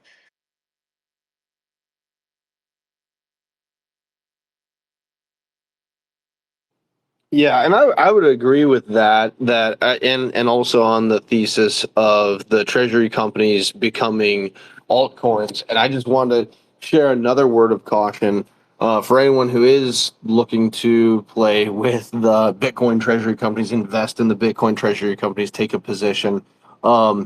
Do some research beforehand, and by research that doesn't mean, oh, you googled for 30 minutes and they say that they're going to put Bitcoin in their balance sheet, because I did that and I lost between $10 and $15,000 really fast with this cute little company called Critical Minerals Mining. They're like saying that they've got a mine in Greenland to mine rare earths, and they were going to buy $500 million worth of Bitcoin, do a little announcement, and then they never execute on it. So follow HODL 15 Capital, and don't jump into the pool head first without making sure that it's deep.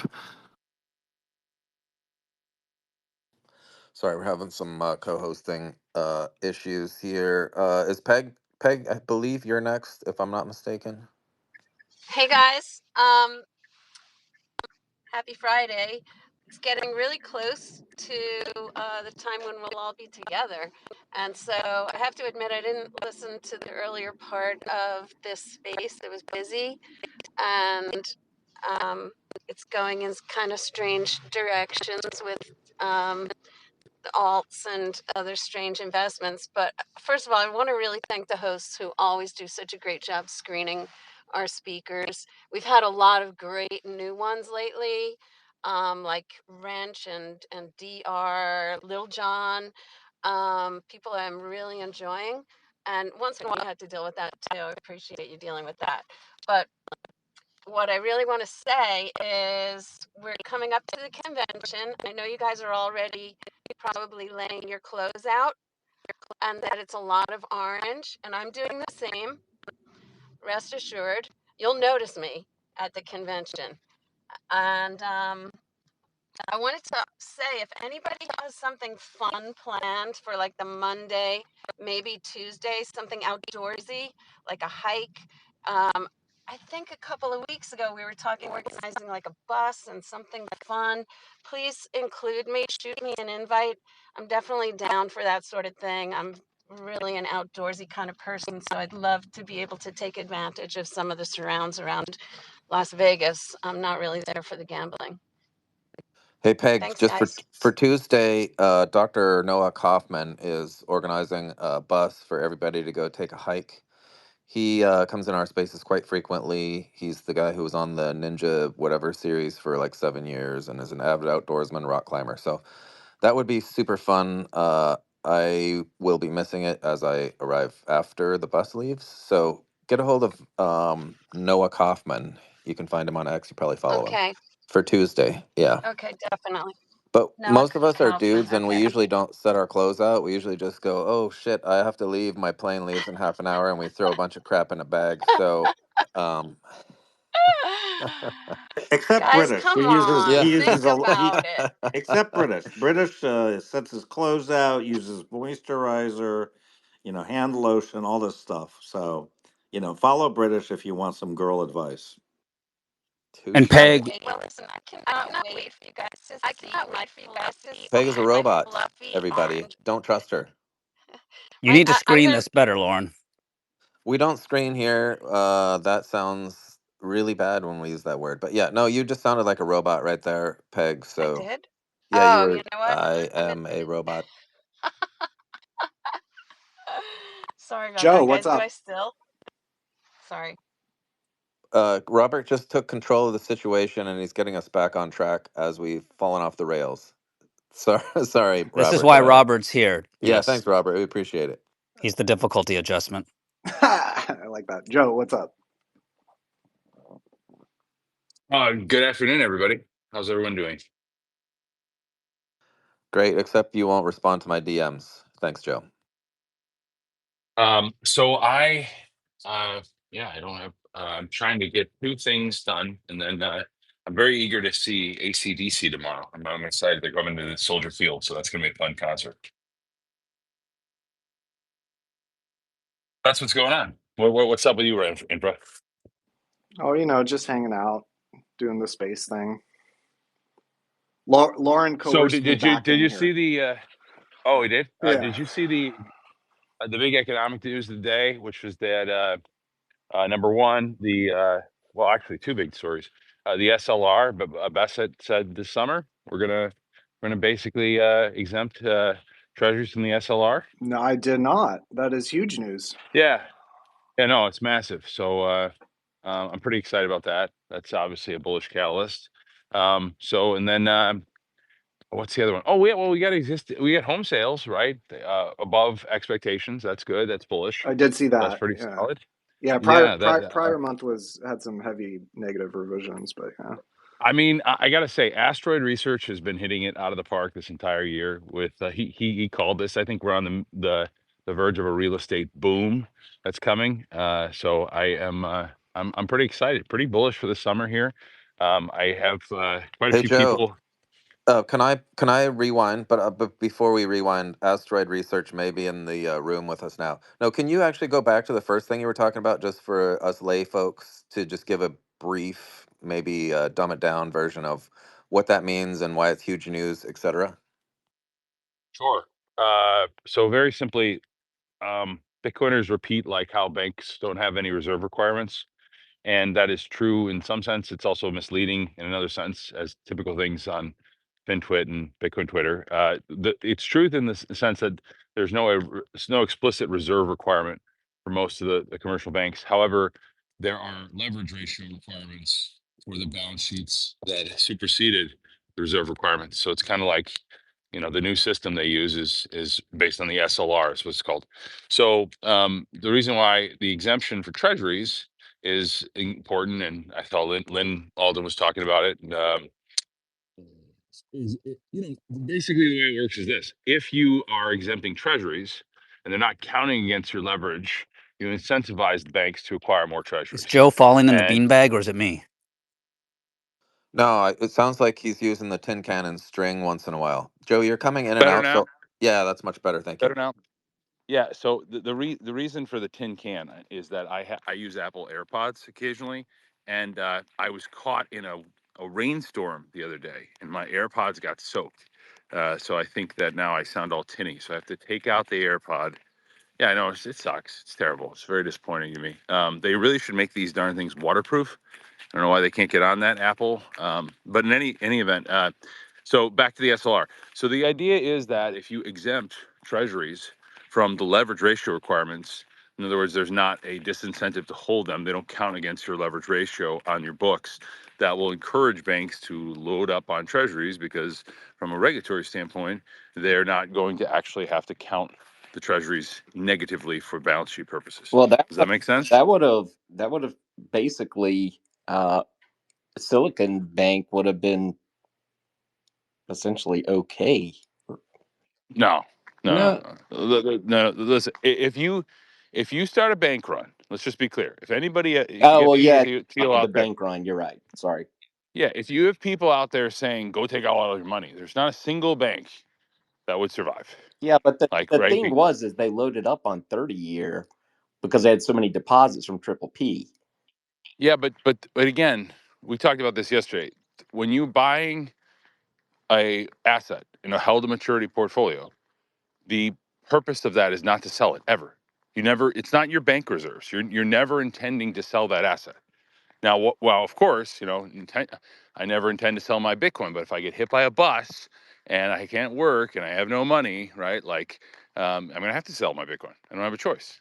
So desperate things happen, and that's the story of Silicon Valley Bank. Silicon Valley Bank had to sell all those assets because a lot of tech companies were withdrawing deposits to meet their payroll during 2022 when, tech was getting slaughtered in the high interest rate environment.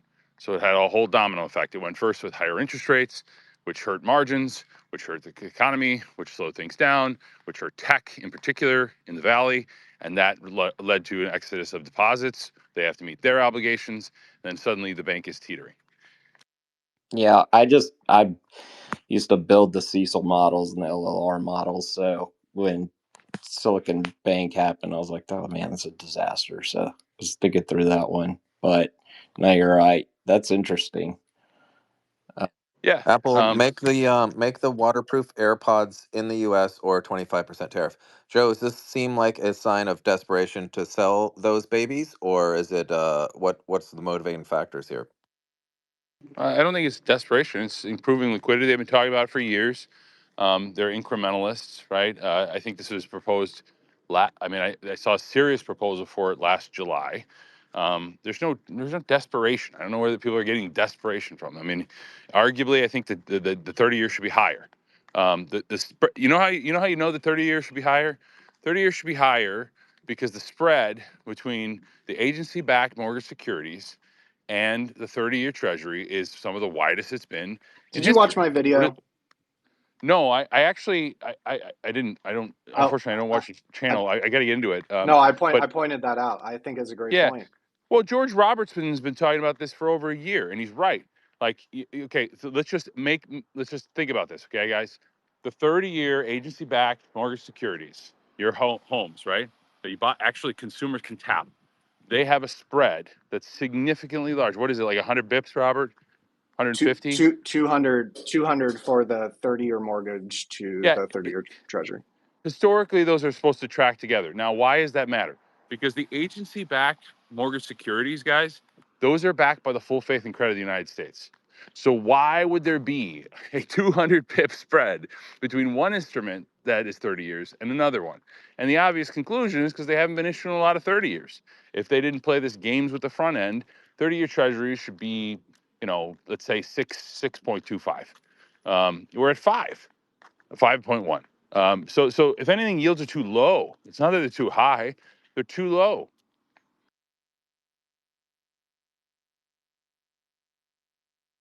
Hey, Joe, I missed the part where I just heard the last part. You said something about a real estate ACDC? boom. Yeah. Yeah, back in black. Yeah, well, they're back in the black. They're no longer in the red. There you go.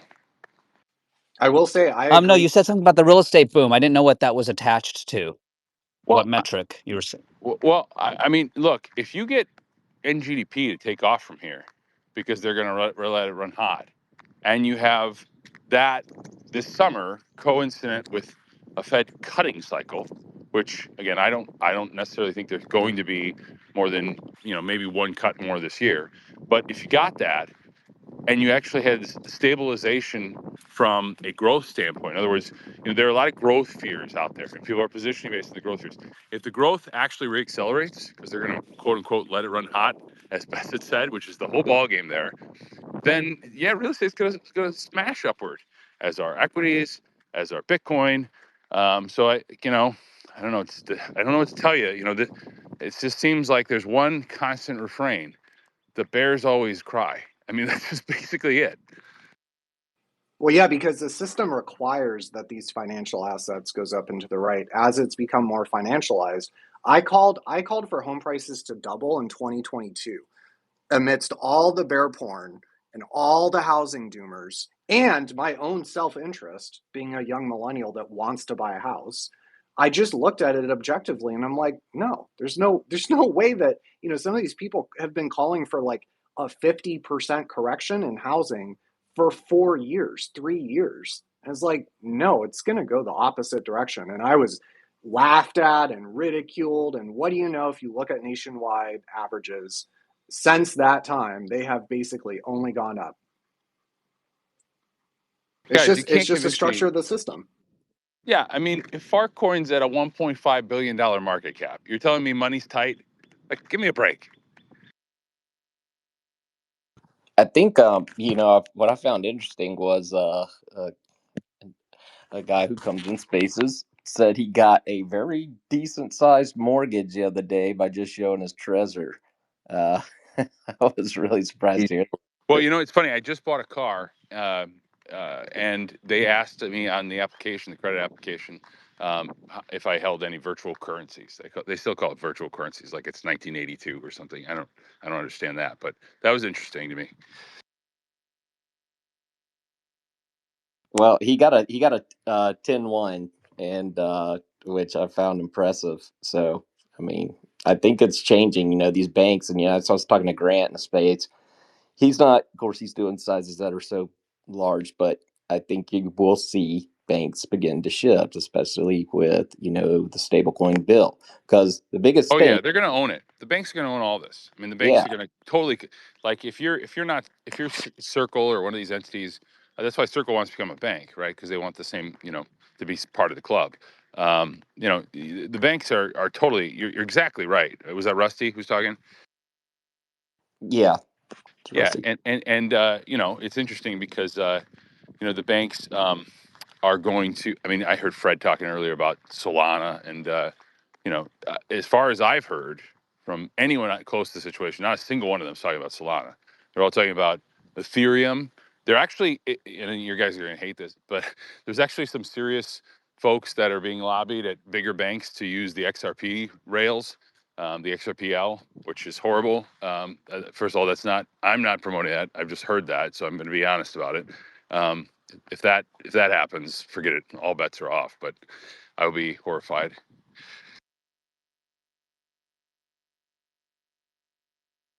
But yeah, fascinating stuff, So exciting Joe, times. how did they use the information about when you bought the car, when they asked you about the virtual currency? Were they just surveying, like they want to know, do you like apple pie, like a question, or did they use it in the underwriting process? I have no idea. They don't really tell you. You check a bunch of forms.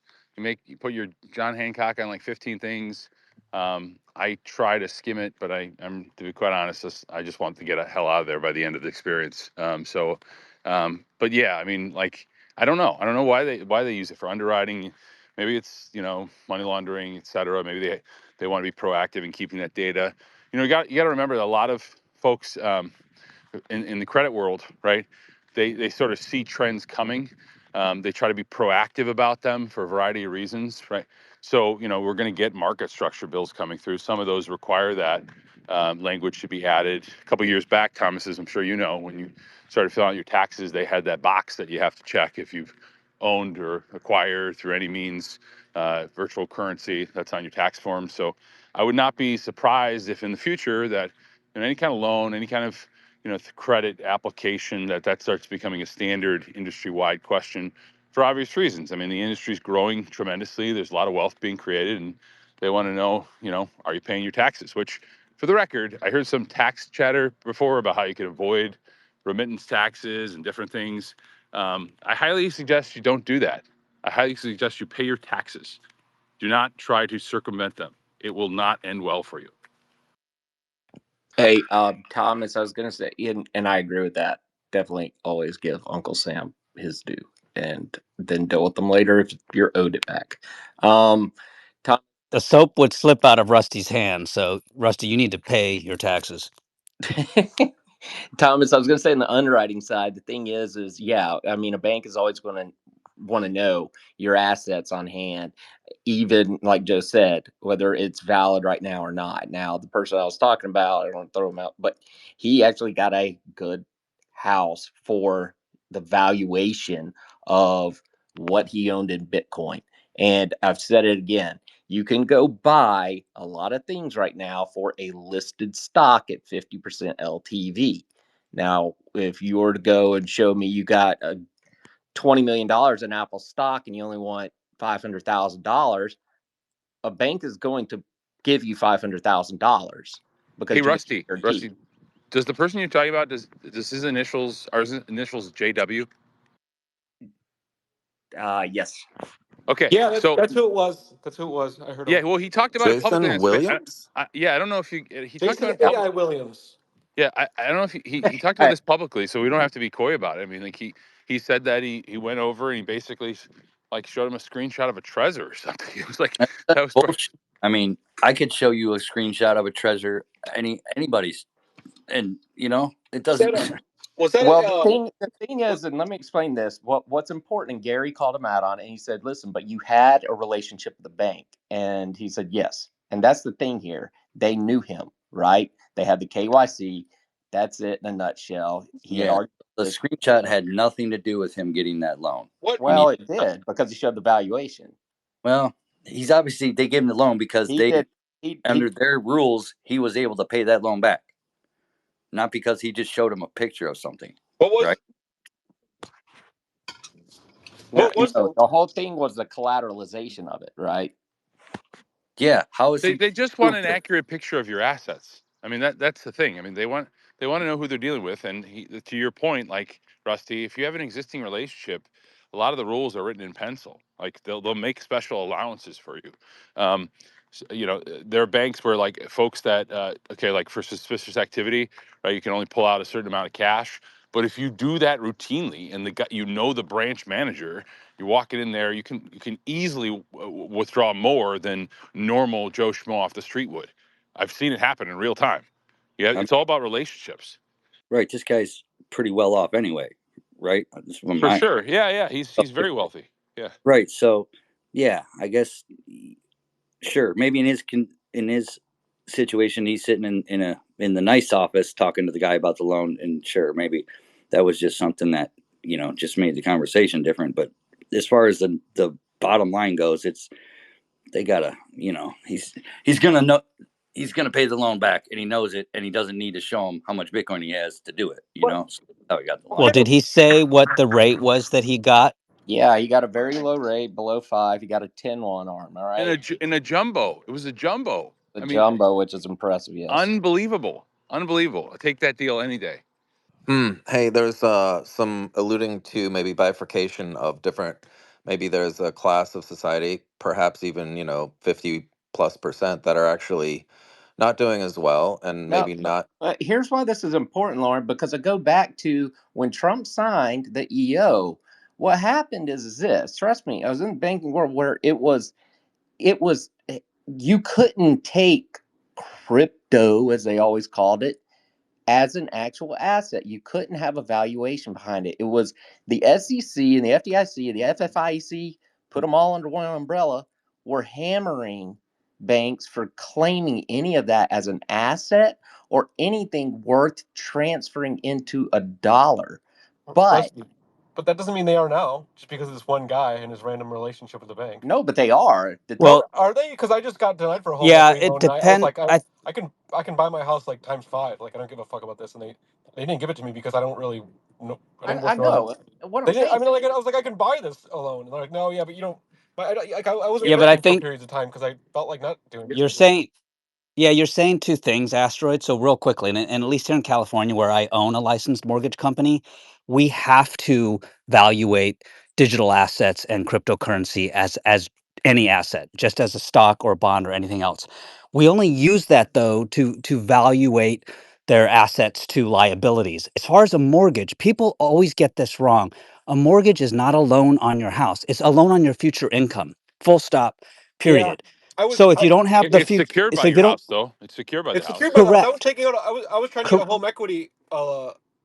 Home equity loan, and they were like, "Why do you have like gaps in your employment history?" Because I was like, I don't know. Didn't feel like working for periods of time. Well, who cares? right. And so But this is the problem. but then I was like, I This is can. the pro- I was like, but I can. Yeah, they didn't really care about any of the assets I had. They're like, yeah, you shouldn't have done that. And I was like, okay, well, bye.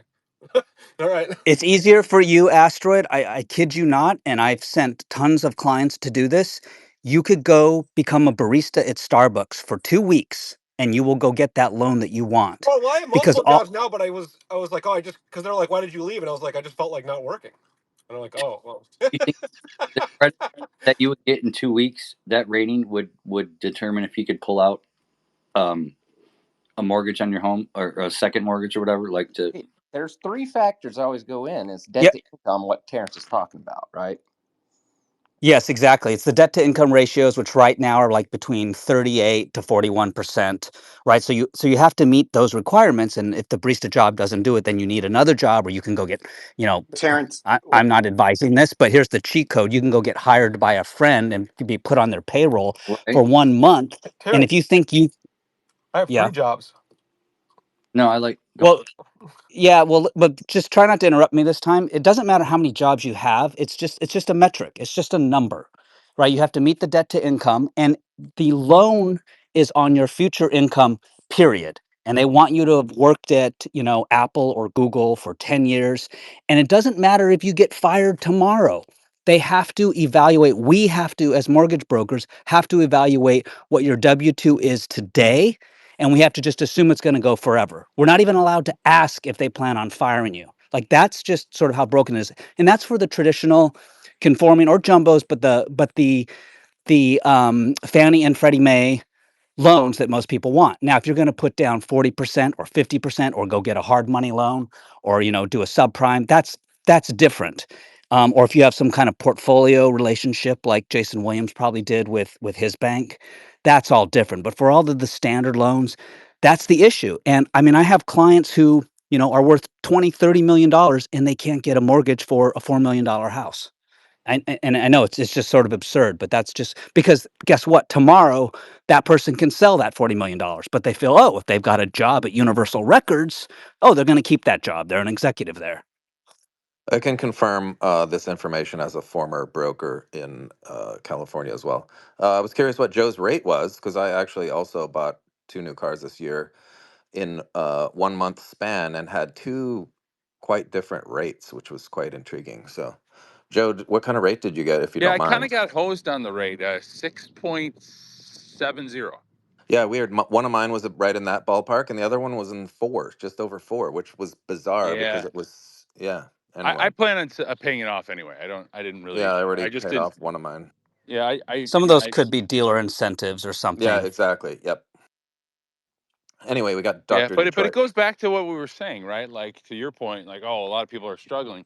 That's true, right? It's a great book. People should check it out. It was written by Charles Dickens, The Tale of Two Cities, right? The best of times, it was the worst of times. No, that's very how true. did that And end? I'm not.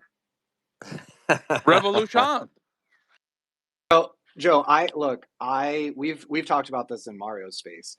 I am sympathetic to your kind of view of like continue, just status quo. Everything just kind of gets marginally worse. But like, I mean, at what point do you think? I mean, you're somewhat in the circle. If I was a millionaire, right, living in Manhattan or LA or Chicago or Seattle or wherever, I would be terrified, right? Like I would be terrified of where this kind of status quo with no real meaningful improvement for the bottom 90.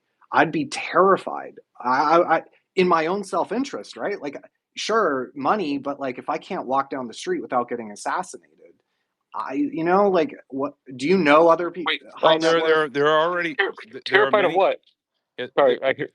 Well, I think there's two things. I think what he's talking about is sort of a immediate threat, like you walk down the wrong, and you know this, Astro. You walk down the wrong alleys in Chicago, you're playing with fire. Okay, it's just Yes, reality. yeah, I know. So what? I don't Yeah, do He's right. that. talking about a But denigration of society, I believe. but that's always been true, I would argue. I think the far more significant issue, Robert, and I think this is what speaks to is like when you actually get like uprising, which really has to take a political bent. It really has to take it has to get behind a political agent, a change agent. Like, I people laugh at this, and not that I would ever support her, but I do believe there are people out there that are just absolutely, lurching towards supporting someone like AOC. Like I think that she would absolutely fill a void that is needed here. She fills the age demographic issue, clicks that box, clicks the gender box. I mean, like, and she's got a household name nationwide. And people that think, oh, there's zero chance somebody like that could end up being president. They said the same thing about a whole lot of people in history that became president. I agree with you, Joe. I think it's definitely a probability because it's sad, but yeah, man, people should be aware.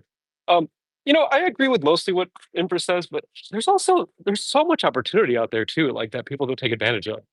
I mean, they're looking for like appliance repairmen that make 50, 60, $70 an hour everywhere that people can't hire. Chicago Public Schools will literally pay you like $20,000, $30,000 to go to school to be a teacher. You'll make 75, and like nobody wants to do it. So there's opportunity. It's just like people don't know of it or they don't take it. So I don't know. I don't know what to think about it all. What's Dr. a house Detroit. cost? Going to what Terrence's point, right? Yeah, 38 to 40% LTV, right? In LA with the but median why do you house, a why do you total need a shit house though? box. I don't like. I guess So that's true. Why? the argument is just, oh yeah, sorry, your quality of life shit, your standard of living shit, everything that prior generations got. Nah, sorry, you don't Well, get that, well, and probably you there, just but deal with not it. Like, not as much. Not as much here, but definitely there. I don't think that's as. I mean, maybe it is. I don't know, but I don't think it's big of a deal in Chicago. Hey, we've had Dr. Detroit with his hand up for a minute. Doctor. Terrence, I was just back, bringing it back to the mortgages. Sorry but how you're saying like somebody could just go work for 2 weeks and then go get a loan.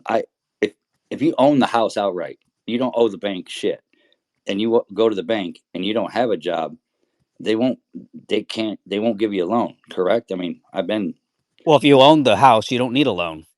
well, if you You're, want to take you're that not money, going to get a loan on it. And again, it's come from a no, risk yeah, guy. You're not going to get sorry, like to get the fucking money out of the house and yeah. spend it on something else like He's Bitcoin. talking about the HELOC. Yeah. Yeah. So look, this is where it is kind of unpopular, but that's what, British always says about like Misty, right? Because it creates an income, because you as a banker, and you have to judge risk, and you can take things like social security income. You can take things like you take a lot of things as income, as long as it's income and it shows that there is a future payment coming to you and it can be paid back towards the loan. That's the most important thing. People get hung up on credit. They come in and it's like, hey, yeah, I've got great credit. Well, that I've never had a loan. I'm like, that doesn't mean you don't have credit. That doesn't mean anything. That's a check, right? The LTV is one factor. That's one factor on it. It depends on how you're going to pay it back. That's it in a nutshell. So, however you do that, that's what Terrence was getting at, is just having, look, here's an income, right? That's what the bank cares about, because it's proven. It's if you just show me a statement and you're not going to do anything with it, or you put it into something, say like go into TradFi world of an annuity, right? Lending on an annuity. Why is it an annuity for? Well, it's a payment to you. It's a check. It's like a paycheck, so it can go back to the bank towards a loan. That's it. So Dr. Detroit, though, if are you talking about you? Is this a personal situation you currently have? Yeah, Okay, so yeah. there's a product you might want to check out called Horizon. It's phenomenal and probably one of the best Bitcoin products I've heard of, and they can solve your problem with the click of a button.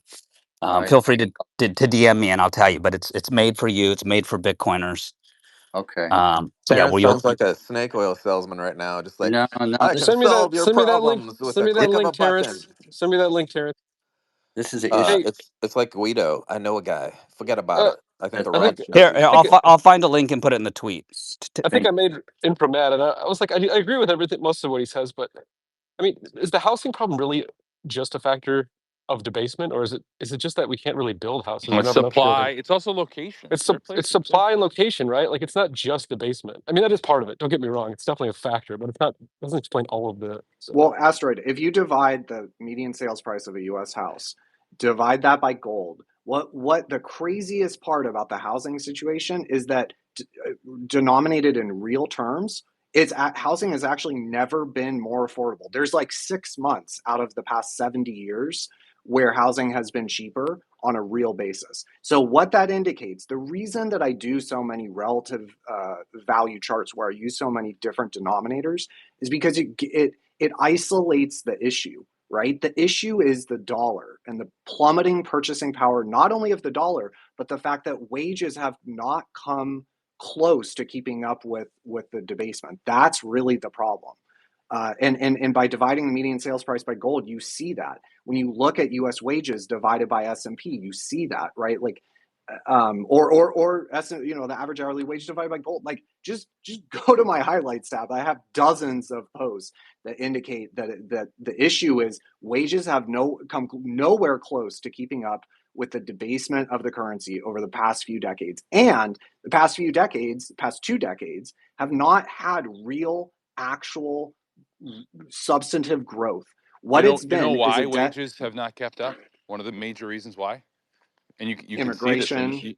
no, you can see that. So first of all, you have to talk about what cohort. Okay, if you use just the median U.S. worker, you're correct. It's not keeping up. But if you look at the top 10%, their wages have drastically outpaced inflation and debasement. So there's a For concentration sure. story going on. You can look at that data. I mean, Distribution. yeah. Yeah. So the top 10%, are they just immune from debasement? What is causing No, those folks? that's where I was getting to. So the past 20 years, what has outperformed GDP? We know U.S. wages, average hourly wage, has underperformed GDP. We know money velocity has actually declined. What has outperformed? You look at its debt to GDP, its S&P to GDP, right? So financial assets, and its government spending. So like the growth for the top 10%, the reason that all those income inequality graphs look the way they do is it's basically financialization. Those Yeah, charts are this really is why describing. wealthy people, okay, who have owned assets, they don't feel the inflation in the same way that your Of median course, yeah, worker does. No, but that's totally really agree. important from like a structural issue to talk. Like, a lot of wealthy people, they've seen their stock portfolios 4, 5, 6x over the last 10 years Outpace debasement, right? Yeah, by a outpace not just GDP. not just outpace, like crush debasement, like If absolutely I may, smoke it. Joe and Robert, thanks for bringing me up, Robert. I think I'm kind of like the atypical person that you're kind of talking about. I graduated college in 2014. I've been working for just a little over 10 years, making, about mid five figures. And the only way that I've been able to just stay at my job and not beg my boss for a raise is just Bitcoin and assets and stocks. So through my desk job, I've literally just been staring at charts for the past 10 years, and I haven't had to ask my boss for any raises. It's mainly Bitcoin. It started with the smallest position, and it's just grown exponentially to the largest. And so I think I'm getting the true experience of what you're talking about, because I can see that my Chipotle lunch has doubled since I started my job. Like, I used to go to college and get my Chipotle bowl for like $9. It's now $18. So the wages, my wage hasn't doubled. Like I got hired for 32 grand and now I make 55. So and I'm in sports technology. So I do like the yellow first down line. We do sports graphics. And like, I'm a computer nerd. I'm a smart guy. We do hands-on stuff, but the salaries just aren't there. It's really interesting, and the only way to stay afloat is just by holding hard assets, it seems. You're also probably ordering the double meat at Chipotle, which is the way to go. Absolutely, but I mean, it's $18 with guac now, which is like, and I mean, if you go to fast food, nothing's open past 10 o'clock or 11 o'clock anymore, and you get, the dollar meal. There's no, it's a regular meal now because you're paying for the time.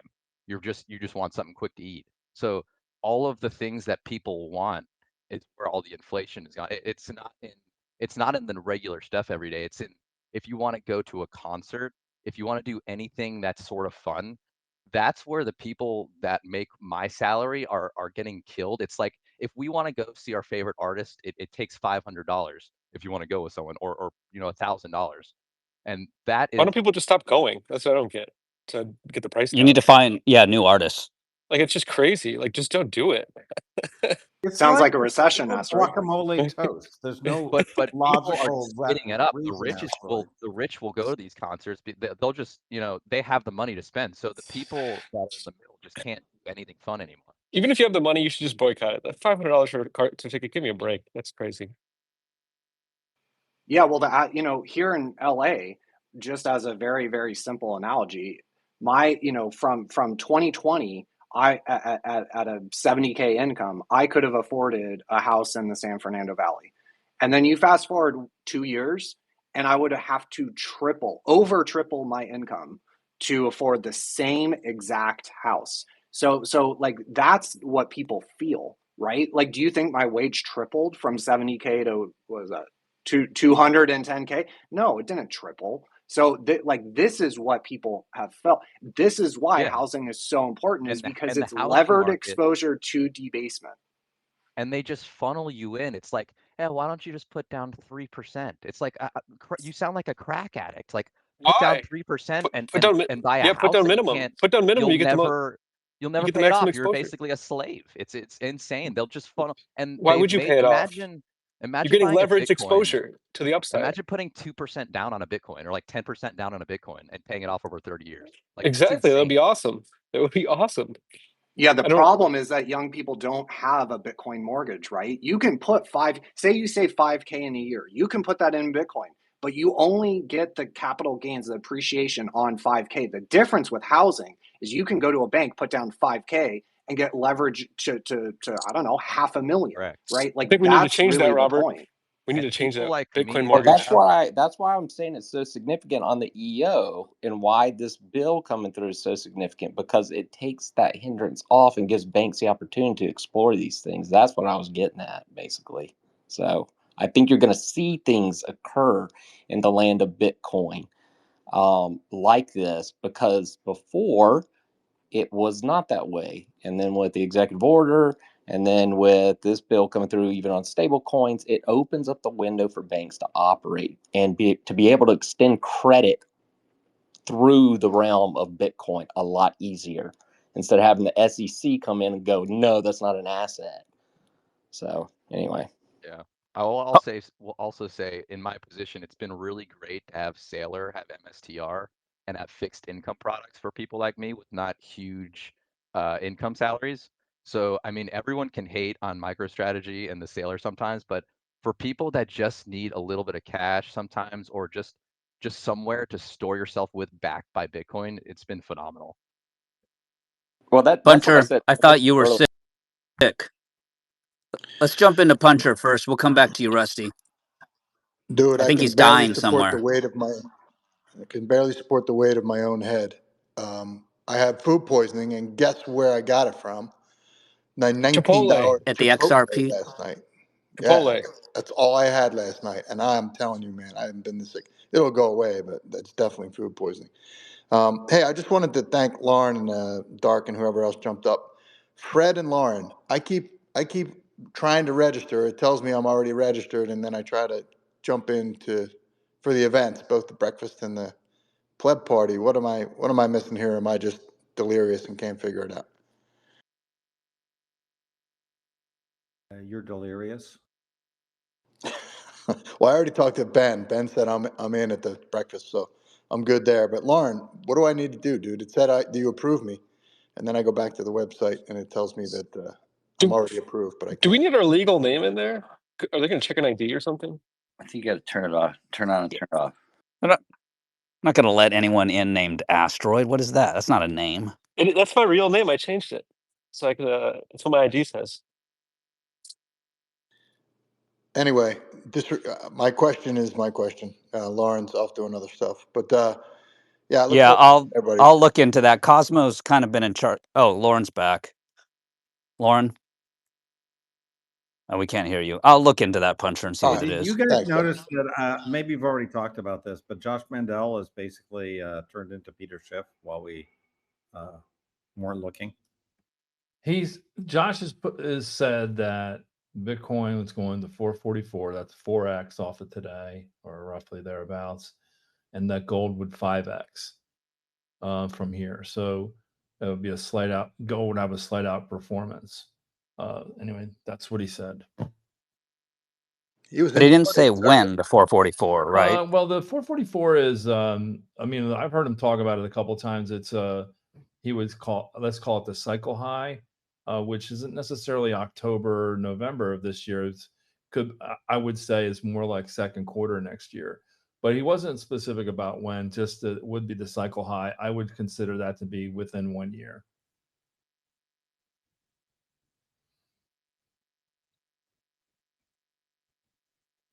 Anybody else? He Is said we're going anybody back to else 80. diversifying into gold here? That I just, or is No, it? I started selling my gold. I've been dropping it off at the pawn shop. Uh, did he say it was going to go from 444 to 84? Is that right? I haven't been paying I attention. think he was more like we could see a dip down to 84 before it relaunches up. Who knows? Is he coming to the breakfast, Fred?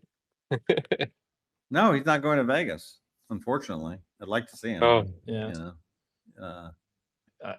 He's I didn't think he was coming, but he's after his 84 call for March 14th at 8 p.m. on GDAX, it was so damn close. His account exploded with followers and a lot of people trolling. And then if you follow him, he speaks in riddles and sometimes he's specific, sometimes he's not. And you have to. He was here in the room just a little while ago. Yeah, you just have to understand. Josh is an eccentric guy, but people, give him a hard time about stuff. He's somewhat transparent on his trades. He trades his stuff. It's pretty interesting. He's a trader. I would say I would characterize him as being frustrated with the way Saylor is treating the stock by hitting the ATM so hard. I understand what Saylor's doing. If I was a stockholder, I might be upset, but Saylor's playing a long game. He's not trying to hit certain dates. I think the one thing that Saylor has to worry about is he has to be above 100K by the end of June to get into the S&P 500. I think the ideal thing would be for Bitcoin, MSTR to be at say 450. Then you'd have a significant trailing 12-month profit, and then S&P inclusion would be a foregone conclusion. The S&P inclusion has some political issues to it, but if you get it, you get a tremendous amount of passive capital flow through index buying that cannot be ignored. So it is something that Saylor is going to have to think about. But he's been hitting the ATM very hard, and as an observer of the whole thing, I would say you've got 21 Capital coming out with statements that they're going to go buy aggressively. I've heard Mallers say that they want to buy more and have ultimately more than what MicroStrategy has. Good luck. It's a taller order. They're starting off with about 50,000 Bitcoin, but they're 500,000 behind. And then you've got Bailey doing some stuff, and then you're going to have some other stuff happening. So there's a lot of institutional buying coming. I would not want to be short this asset class. I'll be interested to see at Vegas what announcements get made and whether or not we have a dip following the conference, which we've historically had, or just the opposite, which is what I think. I think we will see a lift coming out of Vegas to new all-time highs. Josh is also a time traveler, so he should be trading on asymmetric information. Well, he scored number one in my poll because I had a poll. Where would you rather spend your brocation? Choice number one was in Dubai with British Hodl, and it comes with a cigar. Choice number two. Choice number two was in a hot tub with Gladiator. That scored the least. Nobody Really? wanted to jump in. That's what I chose picked. that one. I picked that. And then choice number three was a time machine with Josh Mandel. Everybody loved that. Choice number four, which I thought was going to be the sure winner, which was a Top Jet experience with Puncher. And I thought a lot of people would go for that. Scored number two, but the time machine beat Puncher. I can't compete with a time machine, Fred. And by the way, if you jumped in a jet with me today, we'd both be fighting for our lives. By the way, I loved your story of that guy who ejected at 1 second to impact. That incredible story, man. Unbelievable. Like, what the hell? If you guys haven't watched it, a guy ejected on the last set of ACM engagements out over NAS Oceania, and he pulled down went below the hard deck, screaming below the hard deck, and ejected. Probably got about one swing in the chute and literally blew his body apart and was drowning and got saved. And then they put him back together with titanium. It's a longer story than that. The guy's fine now, but holy shit, man, this guy went through the ringer. It's a great, 12-minute story, Fred? I only watched the first 5 minutes, but it was just so incredible that the guy actually survived. I just I can't even imagine being Oh, you got to one watch the rest of second this. away He from gets thrown into. complete obliteration, and then You got to watch the rest, Fred. He gets What's the thrown name into of the this? VA system, and basically they pump him with drugs and everything else. It gets worse. okay. What's the name of this? Yeah, I can confirm the VA system is even worse than people realize. Like some of our clients that it's heartbreaking, it's aggravating, it's infuriating. It blew my mind. I knew the VA was bad. Everyone talks about the VA being pretty awful, but like I had no earthly clue how bad it was. I see we have Ed in the on stage, man. I just put something up in the nest. It's a thread by Simon Goddock. I encourage everybody to read it. If any of it's true, then these guys are the worst fucking human beings on the planet Earth. Simon Goddick, you're really giving that guy credibility? Well, I noticed you haven't sued him, so I'm just going to assume that there's some Tell me credibility exactly there. how you sue somebody that's living in a jungle in Brazil. Well, Trust maybe, me, I've I tried. don't know. I'm sure you have, but I encourage everybody to read it. And Isn't this a maybe, discussion about Bitcoin? Like, why? well, Hey, Dark, what is that? What's the report? I it's up in missed the it. nest, Gary. I just put it up there. It's a pretty significant thread about the Krasenstein brothers, and A bunch of mistruths and I just encourage lies. everybody to read it and come to their own conclusion. Don't trust me. Yeah, I have no idea, come to your own but as conclusion. there, there's certainly some very Here's the serious thing: I own accusations in domain there. names. Owned 18,000 domain names. A few of them were porn related. So he's treated me like a pedophile because of it. The guy's a moron. He creates these false narratives and spreads them.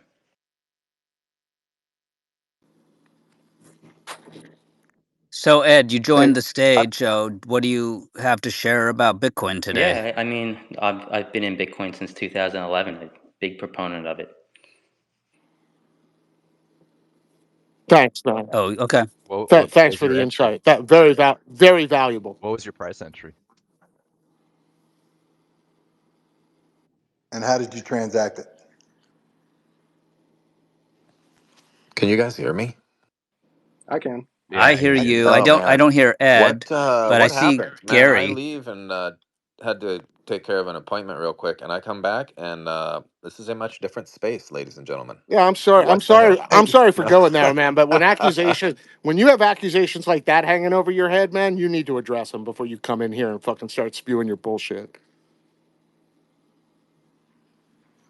by the way, the YouTube of the guy who ejected is in the nest. I'm going to go throw up now. Guys, Gary, how's it guys, going? Are you surviving that? What? 109.5. I'll bet anybody 10 grand that we're over 111 by the end of the night. This thing doesn't want to sell off. You notice this? It really doesn't. MicroStrategy's off like 7 or 8%. Bitcoin's just holding like a motherfucker, man. It's really impressive.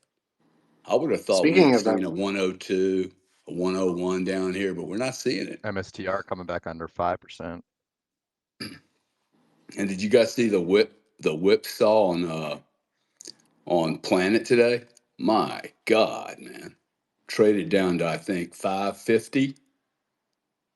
Yesterday it hit 16. Now it's 780.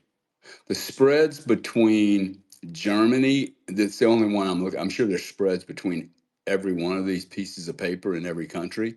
It's 650 in Germany. It's 780 in US. I saw that spread $2.50 yesterday. I mean, these are massive arbitrage, man. It's 33% on a product, right? You could arbitrage one.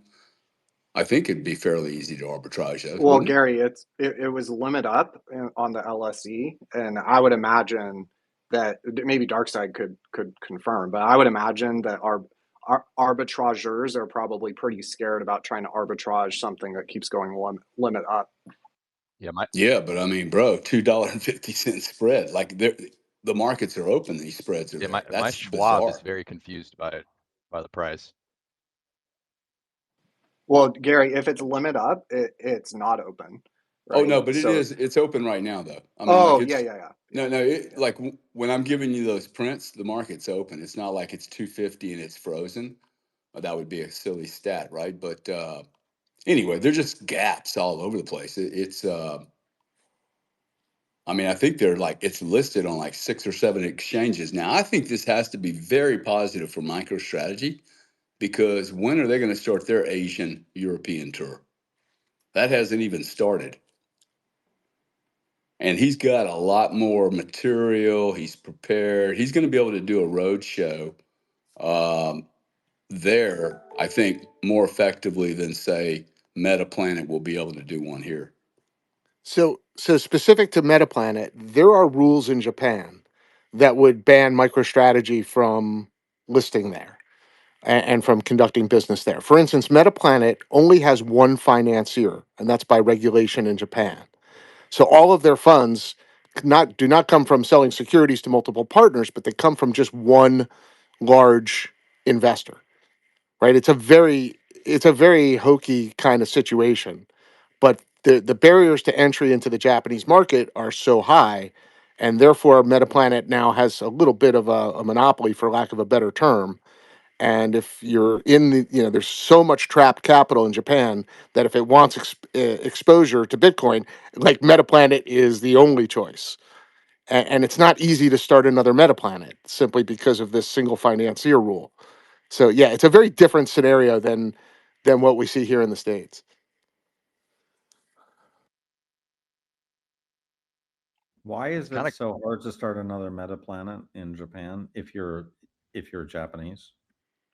It has to do with this single financier rule. It's just not easy. It can be done, but you need one whale essentially to back it and to start it and to build it. And they don't sell at the money. They sell these things they call like at the money warrants. The whole thing, like if you read about it, it's so hokey. It's really hard to understand. Even for, an experienced document reader, I was like, what the heck is this? Right? Like when I started digging into it. It's just they've Japan erects barriers to entry, and they're pretty big barriers. Can be done, Fred, but it's just you can't. It's not like here in the States where you can do some securities offering or a SPAC or something like that. It doesn't work that way there. It's amazing to me that the Japanese haven't taken more to Bitcoin than you would think. This is kind of the prototypical country that should have really picked Well, up Fred, Bitcoin. they want they to open their markets, right? That could possibly attract foreign capital. This is one of the reasons. This is one of the reasons why the U.S. is like the only one that seems to think the exorbitant privilege and totally 100% open capital markets is a good idea. Is because no one wants their currency to appreciate to the degree the dollar has. Right? Like this is why other countries have those regulations because then you can't control right as wealth and currency and capital flows into your country, your currency appreciates, and boom, now your exports it kills your export sector. And so for a country like Japan, it's But why haven't the Japanese retail not been more buyers of Bitcoin over the years? yeah, Over that is a good I don't question. know. That I can't answer. It just seems, they're maybe just they're just I don't know. It's really odd that they're now all into Metaplanet and they're lining up, city blocks to go see Dylan talk. But you know, meanwhile, they can buy Bitcoin. What's up with that? Why aren't they actually buying Bitcoin? I think it's just, it's a herd level society. They decide that they all need to buy Shiba Inus and no other dog is adopted. You know what I mean? That's the kind of country it is. And they literally abandon German shepherds because the dog of the day is Shiba Inus. So I don't know. it feels like it could potentially change it completely the other way, where every single Japanese person wants to buy Bitcoin. It's possible. No. You're so the Bitcoin is a trend, a Japanese trend that they're talking to buy. But when you talk about the tokenization of an asset, the bonds don't come into it's the bond doesn't mean nothing. It's what is the currency that can actually what is tokenized? You know, because the stock market, you tokenize it. It's okay. Well, what's going to be the thing that we tokenize on? Like if Bitcoin is going to be tokenizing undigitized stocks, Terrence, have you well, been drinking that's again? what What we are you? invest in.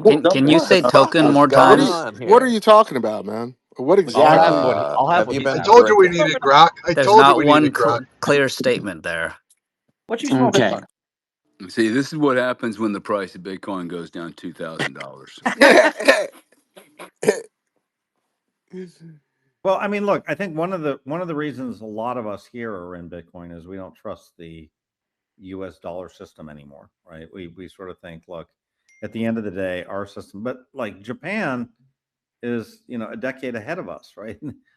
Their ratios make our debt to GDP look great, you know. So, you know, Fred, there's also a tax thing. if anybody should want an exit ramp to the system, it should be the average Japanese person. Yeah, but know?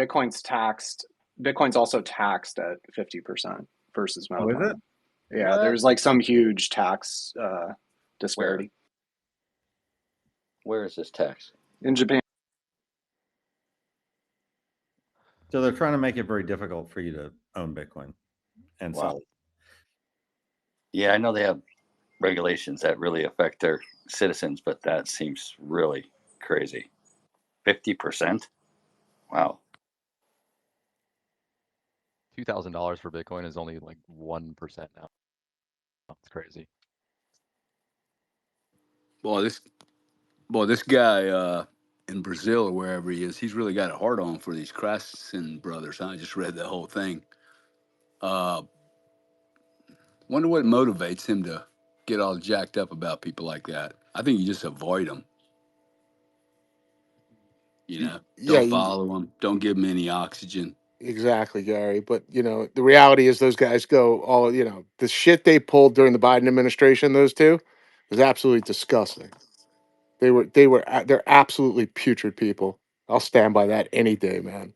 And as far as why somebody would post that, my guess is, and I don't know, I'm no fact checker, but I'm guessing 90% of it's true, if not more. Yep. See, I think X would do really well to, hey, you can edit your comments within like, I don't know, 5 or 6 minutes or 10 minutes or whatever. But then, dude, you can't edit shit. You can't delete. You ought to just leave it there. Like I don't now if you make a bad quote and you go, hey, you know what? I made an error. Okay. And then you make but all these comments and the notes, like don't delete shit, man. Leave it there and let people live with what they say. If people actually were responsible for what they said and you can't delete it, maybe they'd be a little more careful about what the fuck they say. Hey Gary, Like I I have really, especially said the some really dumb shit. especially I guys who really like try to everything I do. I go, hey, am I gonna regret this? Is this gonna, am I saying something that's gonna look stupid or is wrong, just factually wrong? Um, I mean, we are communicating. That is like, yeah, that's a good motto to do. I do that too. But yeah, to go back and change a word, that's, I'm glad we're able to edit something in case we are putting out the wrong message and we know it, that's, you know what I mean? I'm glad we could at least edit something to not put the wrong message out, Yeah, delete. yeah, but deleting them is a little weird because it's like, hey, I said something, now I'm gonna erase it. Well, no, you said it. Okay, you can't just take it back now. I mean, you actually said that. Um, I don't know. It's I hear you. Makes sense. Yeah, when And I if see you that do guy's profile picture, I just change your, keep scrolling. I you mean, it's should just have so a chance, disingenuous. You can explain. Hey guys, I think we're gonna shut her down. And since there's quite a full stage, we'll go around the room. Loren just DM'd me, and someone in his gym needs to be spotted on their squats, so he wants to go run over for that. I wanted to change into Um, my shorter short pants first. yeah, put on your green satin dolphins. Hey No, Puncher, why I'm don't we going go with to the you gold lame first? thong this time. Yeah, go ahead. Okay. Looking forward to seeing everybody, and I agree with Gary, particularly when like there's a murderer, like the guy who shot the two people outside the embassy the other day. Immediately they scrub their social media. It's like why? Why can't we see who this nut was and what they said? And we got to go back to like caches of inaccurate information in the past. It's just so stupid. But most of the crimes of the last 4 years were solved on Twitter or X by people who are subject matter experts, and they come to the conclusion way before the local police force or God forbid the FBI or anybody else who was corrupt at the time. So anyway, don't get me going. I'm sick, but I look forward to seeing everybody. Thank you. Get better, Puncher. How about you, Wrench Attack? Any closing thoughts for today on Bitcoin? Yeah, I was just busy. I missed this conversation, but I was on a space last night and I heard them talking about all this stuff. And it's right. A lot of the information does come from X. There's a lot of independent journalists that are going to these trials and finding out information. And that's why you need to be here on this space, because this is where you're going to hear the truth about Bitcoin. You want to know what's going on in the streets. You want to know what guys with big money are doing with their money. You want to know what the younger kids are doing. You want to know where the money's moving. You come here. Thanks, guys. And if anybody's got a problem, just DM me. I'll take care of it.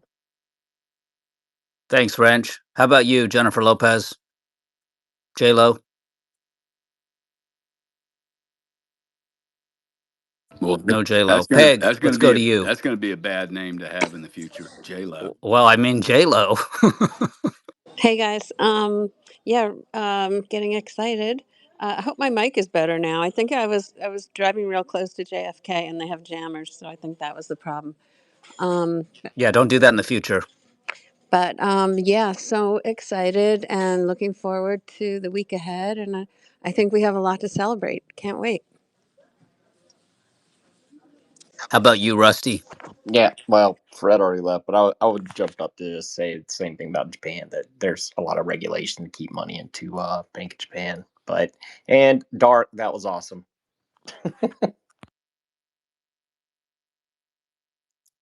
Thomas, how about you? Are you still with us, or are you running a town over there? Yeah, I'm here.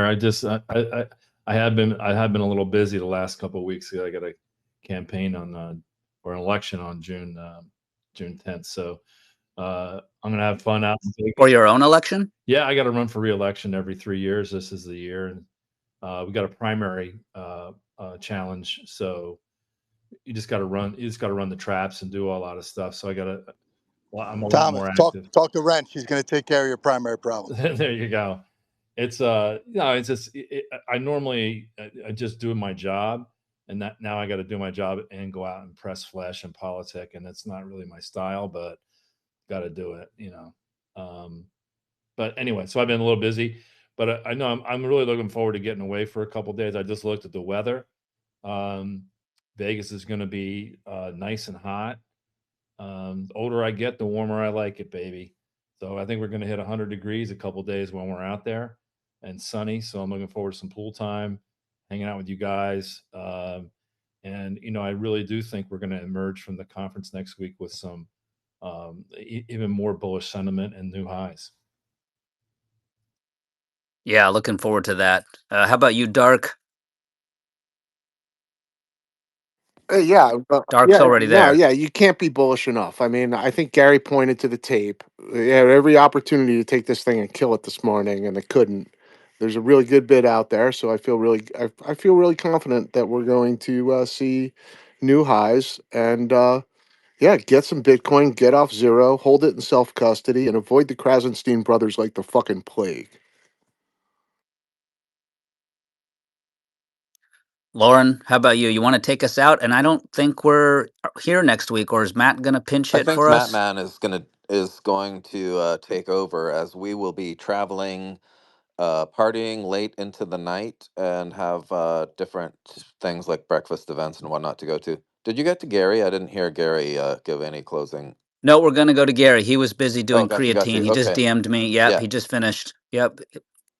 Yep, just finished my creatine injections. No, I don't take creatine. I'm just kidding, He guys. main veins it. He just injects it straight in, ladies and Yeah, gentlemen. I He puts it into the main vein. Wow.